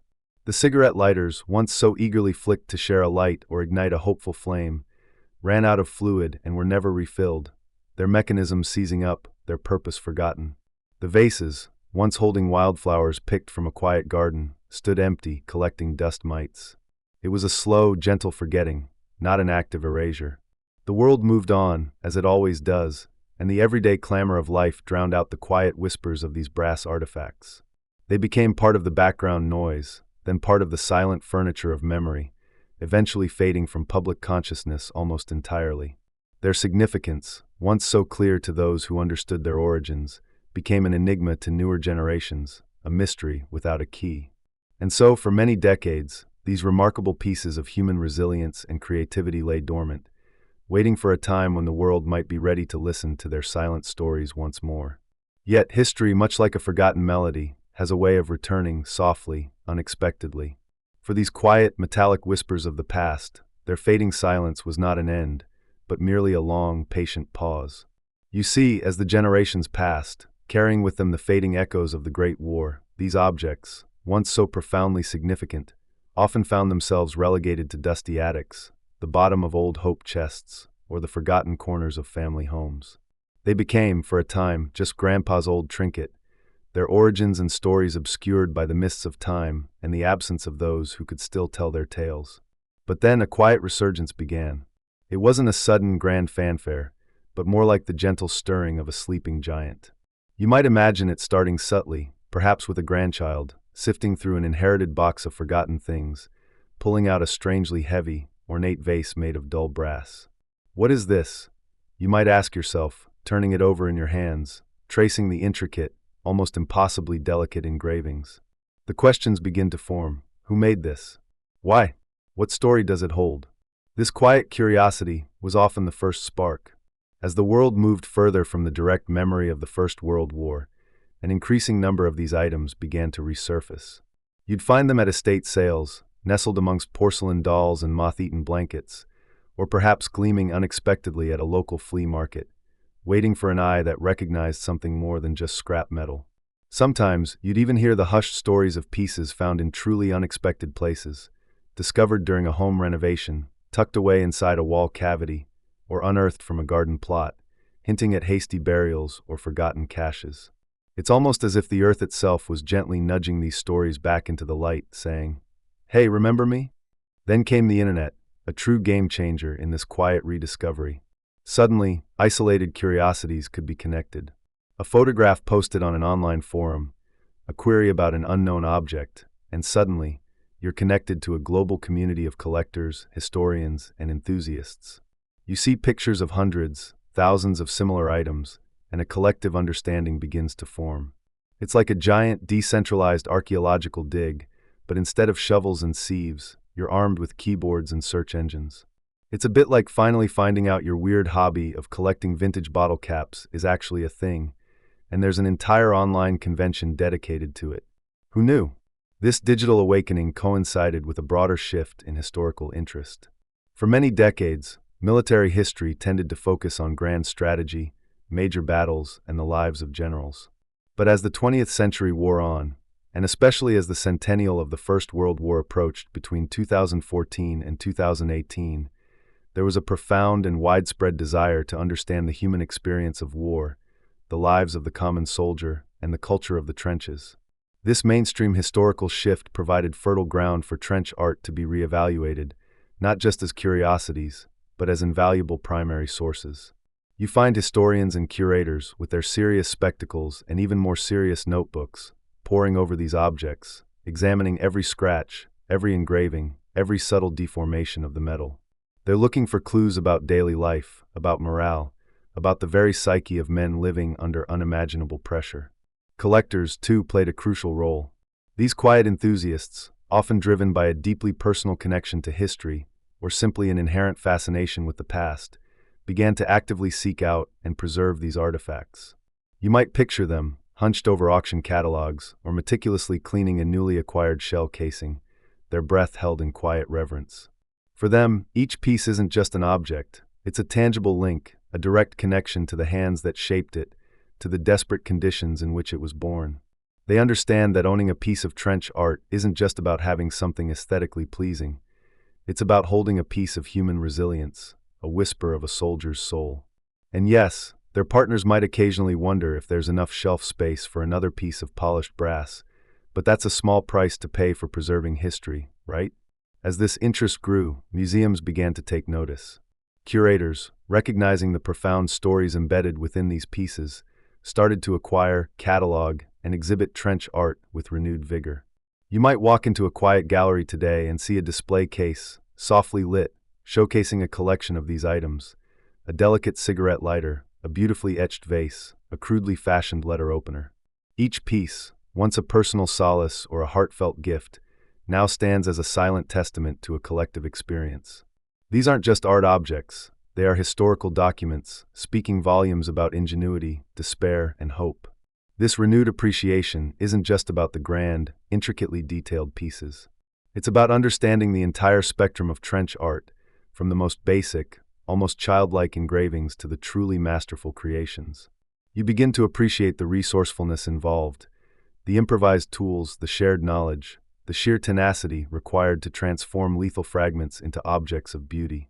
It's a testament to the fact that even in the most destructive environments, the human impulse to create, to find meaning, to leave a mark, is incredibly powerful. And while you might sometimes feel a pang of sadness that the individual creators often remain anonymous, their names lost to time and the chaos of war, there's also a quiet beauty in that anonymity. It allows the focus to remain on the collective human spirit, on the thousands of hands that quietly shaped these enduring testaments to resilience. You realize that while a specific soldier's name might be forgotten, their act of creation, their quiet defiance against the overwhelming tide of destruction, lives on in the very brass they shaped. Historians still argue whether the term trench art itself is too narrow, given that a significant portion of these items were actually made behind the lines, in military hospitals, or during periods of rest and recovery, rather than strictly in the trenches. But regardless of its precise geographical origin, the spirit of trench art remains synonymous with the soldier's experience, a quiet, defiant act of creation born from the very materials of conflict. It's a scholarly debate, yes, but for you, the quiet observer, the story remains the same, a profound human yearning to find beauty and purpose amidst the terrifying absurdity of war. You find yourself drawn into these pieces, feeling the weight of history in your hands, appreciating the quiet power of these forgotten artifacts of resilience. They speak not of grand victories or crushing defeats, but of the persistent, quiet hum of humanity, even in the darkest of times. As you drift deeper into this historical reverie, we arrive at a crucial, yet often overlooked, aspect of trench art: the quiet anonymity of its creators. You see, while we marvel at the intricate details of a brass vase or the delicate curve of a cigarette lighter fashioned from a shell casing, the hands that shaped these objects very rarely left a signature. You won't find a Picasso of the trenches, or a Van Gogh of the muddy fields, with their names proudly etched into the base of their creations. Instead, you encounter a silent chorus of countless, nameless soldiers, their individual identities subsumed by the vast, impersonal machinery of war. Imagine, for a moment, the scene. You are there in the damp, claustrophobic confines of a dugout, the distant thud of artillery a constant, unsettling heartbeat. The air is thick with the smell of damp earth, stale tobacco, and an underlying metallic tang. There's a soldier hunched over a salvaged shell casing, perhaps illuminated by the flickering glow of a candle or a weak, oil-fueled lamp. His brow is furrowed in concentration, his hands, calloused and often chapped from the elements, meticulously working a piece of brass. He might be using a scavenged nail as a chisel, a broken bayonet as a hammer, or a piece of rough sandpaper found God knows where. He's not thinking about posterity, or art critics, or a future exhibition. He's thinking about the next moment, about the quiet satisfaction of shaping something beautiful from something destructive, or perhaps, most profoundly, about the face of a loved one back home. This pervasive anonymity wasn't an oversight, it was simply the reality of their existence. The conditions of trench warfare, the constant threat, the relentless grind of daily duties, the sheer lack of personal space or privacy, hardly lent themselves to the meticulous record-keeping of individual artistic endeavors. No artist's statements were being drafted in the trenches, I assure you. The primary concern was usually, will I survive till dawn? Not, will my work be critically acclaimed? When you're living moment to moment, often in conditions that defy imagination, the notion of signing your name for future generations to admire seems, well, a little besides the point. Consider the sheer scale of the conflict. Millions of men were mobilized, living in conditions that defied imagination. The First World War saw an unprecedented number of soldiers fighting, and for most, their individual stories, beyond their service records, simply vanished into the vast maw of history. To expect detailed provenance for every piece of trench art is akin to expecting a full biography for every single brick in a vast, ancient wall. Each brick is essential, each shaped by human hands, but the individual bricklayer remains, by and large, unknown. The true legacy lies in the collective effort, the enduring structure they created together. So, as you hold or imagine holding one of these silent relics, you are not connecting with a specific name, but with a universal human impulse. You are connecting with the collective spirit of men who, despite being reduced to cogs in a war machine, refused to let their humanity be entirely extinguished. This art wasn't about fame, it was about solace, about connection, about a desperate, quiet act of creation in a world consumed by destruction. It wasn't exactly a bustling art market out there, with critics debating the merits of a particular shell casing ashtray. More like, hey, that's pretty neat, want to trade it for half a biscuit? The act of creation itself was the reward. The slow, rhythmic tapping, the focused attention required to engrave a delicate floral pattern or to shape a piece of metal into a recognizable form, offered a temporary sanctuary from the pervasive dread. It was a meditation, a brief escape from the mud, the rats, the screams, and the omnipresent threat of sudden death. The signature, if there was one, was etched not in ink or paint, but in the very act of transformation, the turning of a symbol of death into an object of quiet beauty. The careful shaping, the patient polishing, the delicate etching, these were the marks of the artisan, far more profound than any fleeting inscription. While the vast majority of these pieces are unsigned, a truly rare find might bear a cryptic initial or a regimental number, a fleeting whisper of identity amidst the clamor of war. It's like finding a single pixelated selfie from the 1910s, a tantalizing glimpse, but never the full story. These rare instances only serve to highlight the overwhelming anonymity of the rest. Historians still argue whether the primary motivation for trench art was personal solace, a form of economic exchange, or a deliberate act of defiance against the dehumanizing nature of war. But regardless of the individual soldier's specific intent, the collective output stands as a testament to an enduring human need. Think about it this way. In our modern world, we often crave recognition, likes, shares, a digital footprint that screams, "I was here." But these soldiers, living in an era before such concepts existed, found their meaning in the quiet act itself. Their legacy isn't built on individual fame, but on the enduring power of their collective spirit. It's a bit like those massive online collaborative projects today, where thousands of people contribute, and the final product is a testament to the community, not just a handful of lead developers. Only instead of lines of code, these soldiers were shaping lines of brass. So, how do we remember these anonymous artisans? We remember them by acknowledging the quiet persistence that allowed them to create. We remember them by appreciating the sheer ingenuity that transformed deadly ordnance into delicate keepsakes. We remember them by recognizing the profound human need to find beauty and purpose, even when surrounded by the grotesque and the meaningless. Each piece, whether a simple coin or an elaborately decorated shell, carries the invisible fingerprint of a soldier who decided, against all odds, to make something rather than just destroy. And while you might not find their name etched into the piece, because, let's be honest, who had a reliable signing pen in the trenches? Their spirit, their quiet persistence, that's what truly left its mark. No gallery openings, no velvet ropes, just the quiet satisfaction of a job done, perhaps with a bit of mud still clinging to the finished piece. When you look at these objects, you're not just seeing metal, you're seeing the ghost of a hand, tired but determined, shaping a small piece of hope in the heart of despair. You're acknowledging the quiet bravery of creation, a bravery that, in its own way, was as profound as any act on the battlefield. You've journeyed with us, haven't you, through the quiet, often muddy, echoes of history, tracing the subtle, yet profound, transformation of the implements of war into objects of unexpected beauty. And as the story of these silent artisans unfolds, piece by painstaking piece, a singular, powerful message begins to emerge, resonating from the very brass and copper of these forgotten relics. It's a message about something deeply, undeniably human, the incredible, almost stubborn capacity for resilience.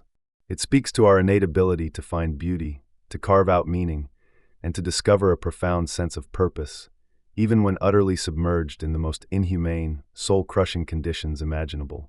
Imagine, if you will, the daily grind of trench life. It wasn't just the sudden, terrifying explosions or the chilling whistle of incoming shells that wore down the spirit. Oh no, it was the relentless, grinding monotony, the pervasive damp, the constant cold, the ever-present stench of mud, decay, and unwashed bodies. You were perpetually tired, perpetually hungry, perpetually on edge. The world outside the trench was a landscape of churned earth, barbed wire, and the ever-present threat of a sudden, violent end.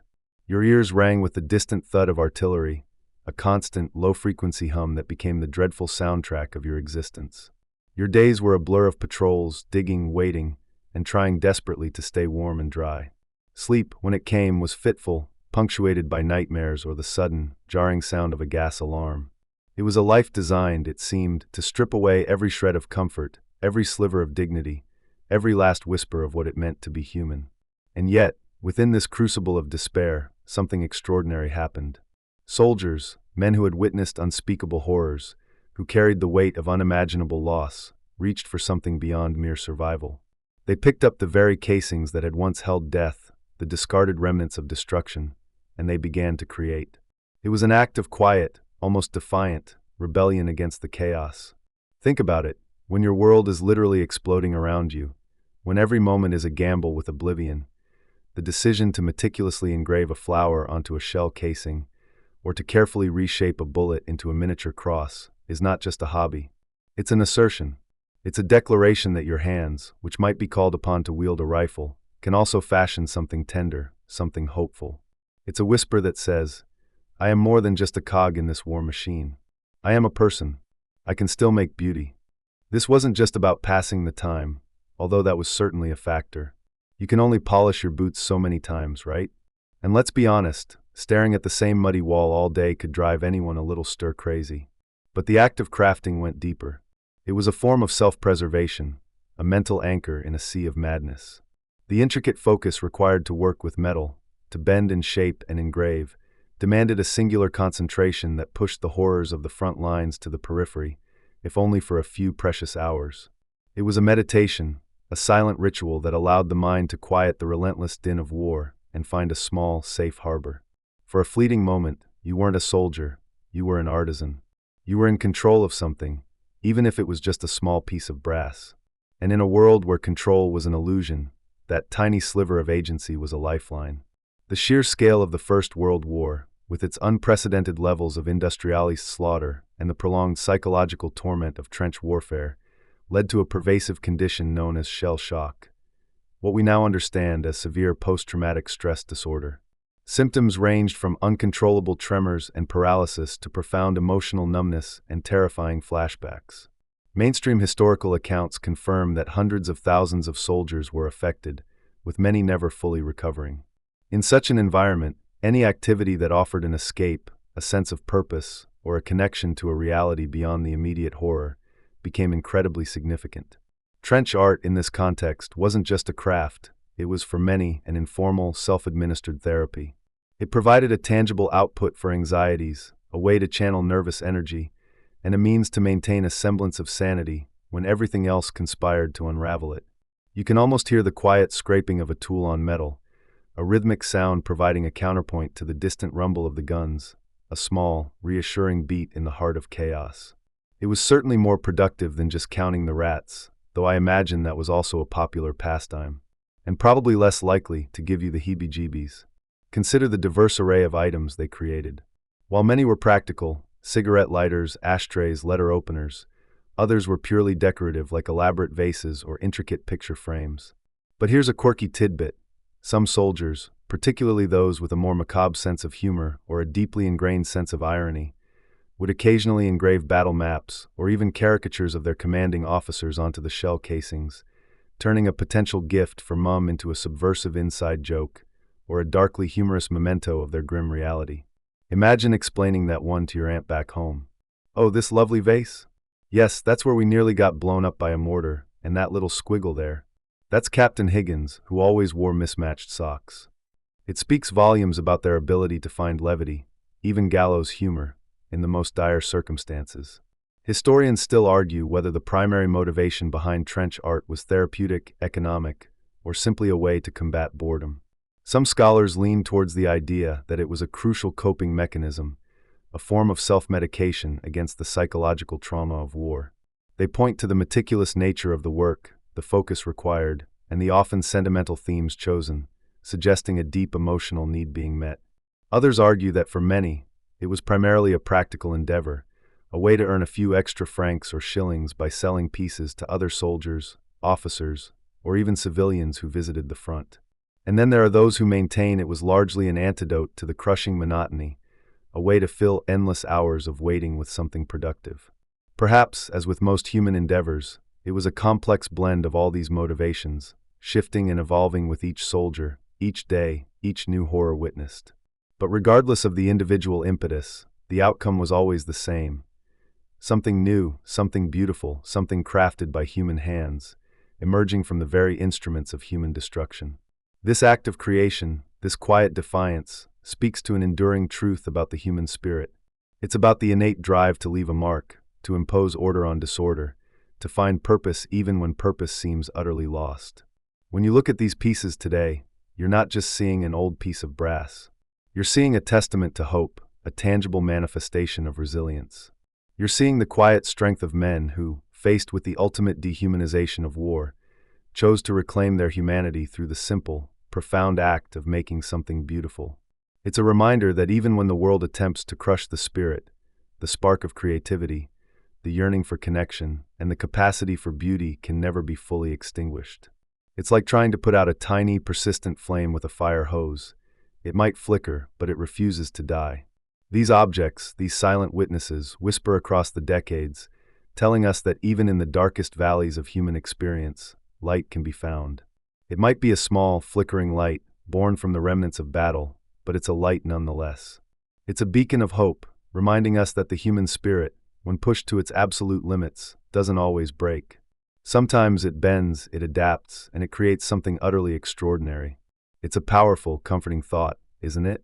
That even when faced with the unimaginable, we find a way to make art, to make meaning, to make a difference, even if it's just for ourselves or for a loved one far away. It's the ultimate mic drop from humanity to the horrors of war.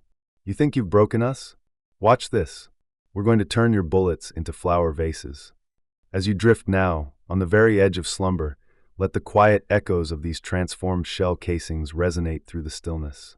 You've journeyed with us through the mud and the monotony, the terror and the quiet defiance of the trenches, witnessing how the very implements of destruction became canvases for creation. It's a powerful, almost paradoxical thought, isn't it? That the brass husks designed to carry death could be so meticulously, so lovingly, coaxed into objects of enduring beauty. It's like finding a tiny, perfect wildflower blooming through a crack in a concrete bunker, utterly unexpected, yet undeniably real. You imagine the subtle gleam of the metal, perhaps catching the weak light of a flickering candle or a distant flare, as a soldier's hands, calloused and often mud-stained, worked with a focused intensity. There was no internet back then to look up DIY trench art tutorials, nor any fancy craft stores to pop into for supplies. These were the original upcyclers, turning deadly detritus into something meaningful, long before anyone coined the term. You could almost hear the gentle tap-tap-tapping of a makeshift hammer against the brass, a rhythm of creation attempting to drown out the distant, far more sinister percussion of the battlefield. Perhaps it was the original ASMR, the gentle sounds of shaping metal, a balm to frayed nerves. Think of the sheer scale of the materials available. After the First World War, an unimaginable amount of spent ordnance littered the battlefields of Europe. It was a landscape of metal, glass, and shattered dreams. This ready availability, a grim harvest of conflict, provided the raw material for countless pieces of trench art. It wasn't just a hobby. For many, it was an integral part of their daily existence, a quiet rebellion against the dehumanizing nature of war. You picture the soldiers, perhaps sharing a single dull file, taking turns to work on their respective pieces, a silent camaraderie woven into the very fabric of their shared creative endeavor. It's a far cry from your modern-day craft groups, where the biggest danger is probably a paper cut or an accidental hot glue gun burn. These objects, born from the belly of the beast, whisper stories not of battles won or lost, but of the human spirit's stubborn refusal to be extinguished. They tell of a profound need to impose order on chaos, to find a sliver of control in a world utterly devoid of it. You can almost feel the smooth, cool surface of a shell casing vase, its brass skin etched with intricate floral patterns, or perhaps a regimental badge. It's a testament to ingenuity, really. Who knew that a soldier, perhaps moments after dodging a shell, would be thinking, this spent casing would make a lovely picture frame? They certainly weren't thinking about their Etsy shop reviews, were they? Historians still argue whether trench art was primarily a coping mechanism for the immense psychological strain of combat, a way to maintain sanity, or if it was a nascent form of artistic expression, a genuine drive to create beauty for its own sake. Perhaps it was both, a beautiful confluence of necessity and innate human creativity. You can imagine the intense concentration, the way the mind would focus solely on the task at hand, blocking out the unspeakable realities just beyond the dugout. It was a form of mindfulness long before the term became a popular buzzword. Consider the quirky tidbit that many soldiers, upon returning home, actually continued their craft, some even establishing small businesses creating decorative metalware, forever linking their post-war lives to the quiet artistic rebellion they began in the trenches. The skills they honed under unimaginable pressure found new life in peacetime, turning the scars of war into a different kind of livelihood. It's a testament to the transformative power of these seemingly simple acts of creation. You can just picture them, perhaps setting up a small stall at a local market, selling their intricate brass pieces, each one carrying an unspoken history. Handcrafted in the trenches, they might have said, though perhaps not so explicitly. Battle-tested durability. You might joke if you were feeling particularly glib. As we conclude this journey, you are left with these quiet echoes, the soft clang of metal, the patient scrape of a tool against brass. These objects, now largely forgotten by the mainstream, remind us of an enduring truth, that even in the most inhumane conditions, the human capacity for creation persists. It's an almost defiant act, isn't it? To take something designed for destruction and transform it into a thing of beauty, a gift, a symbol of hope. It's a powerful, silent argument against the futility of war itself. The soldiers, in their quiet moments of craft, were, in a way, reclaiming their humanity, one etched line, one hammered curve at a time. They were saying, without uttering a single word, that life and beauty and connection would ultimately prevail. And so, as the final images of these forgotten artisans and their quiet creations begin to gently fade from your mind's eye, allow yourself to truly feel the profound message they convey. It's a message whispered not in grand pronouncements or thundering speeches, but in the subtle gleam of polished brass, in the intricate detail of a hand-engraved flower, in the silent strength of a transformed object. You are invited now to let that quiet strength, that enduring power of creation over destruction, settle deep within your own being. Feel the comforting weight of that thought, like a warm, soft blanket pulled up to your chin. There is a deep, reassuring truth in the idea that even from the most desolate places, beauty can emerge, that even in the face of overwhelming despair, the human heart finds a way to hope, to build, to connect. Let that realization be your companion as you drift further into the quietude of the night. The stories have been told, the images have been shared, and now, all that remains is the soft, lingering resonance of resilience. Allow your breathing to deepen, to become slow and even, a gentle rhythm accompanying the fading echoes. You are safe. You are at peace. And the quiet power of creation, born from the unlikeliest of places, is now a part of your own gentle journey into sleep. As you drift now, on the very edge of slumber, let the quiet echoes of these transformed shell casings resonate through the stillness. You've journeyed with us through the mud and the monotony, the terror and the quiet defiance of the trenches, witnessing how the very implements of destruction became canvases for creation. It's a powerful, almost paradoxical thought, isn't it? That the brass husks designed to carry death could be so meticulously, so lovingly, coaxed into objects of enduring beauty. It's like finding a tiny, perfect wildflower blooming through a crack in a concrete bunker. Utterly unexpected, yet undeniably real. You imagine the subtle gleam of the metal, perhaps catching the weak light of a flickering candle or a distant flare, as a soldier's hands, calloused and often mud-stained, worked with a focused intensity. There was no internet back then to look up DIY trench art tutorials, nor any fancy craft stores to pop into for supplies. These were the original upcyclers, turning deadly detritus into something meaningful, long before anyone coined the term. You could almost hear the gentle tap-tap-tapping of a makeshift hammer against the brass, a rhythm of creation attempting to drown out the distant, far more sinister percussion of the battlefield. Perhaps it was the original ASMR, the gentle sounds of shaping metal, a balm to frayed nerves. Think of the sheer scale of the materials available. After the First World War, an unimaginable amount of spent ordnance littered the battlefields of Europe. It was a landscape of metal, glass, and shattered dreams. This ready availability, a grim harvest of conflict, provided the raw material for countless pieces of trench art. It wasn't just a hobby. For many, it was an integral part of their daily existence, a quiet rebellion against the dehumanizing nature of war. You picture the soldiers, perhaps sharing a single dull file, taking turns to work on their respective pieces, a silent camaraderie woven into the very fabric of their shared creative endeavor. It's a far cry from your modern-day craft groups, where the biggest danger is probably a paper cut or an accidental hot glue gun burn. These objects, born from the belly of the beast, whisper stories not of battles won or lost, but of the human spirit's stubborn refusal to be extinguished. They tell of a profound need to impose order on chaos, to find a sliver of control in a world utterly devoid of it. You can almost feel the smooth, cool surface of a shell casing vase, its brass skin etched with intricate floral patterns, or perhaps a regimental badge.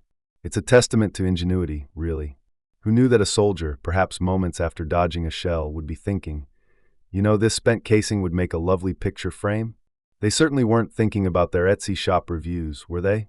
Historians still argue whether trench art was primarily a coping mechanism for the immense psychological strain of combat, a way to maintain sanity, or if it was a nascent form of artistic expression, a genuine drive to create beauty for its own sake.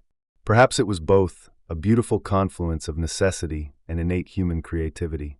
You can imagine the intense concentration, the way the mind would focus solely on the task at hand, blocking out the unspeakable realities just beyond the dugout.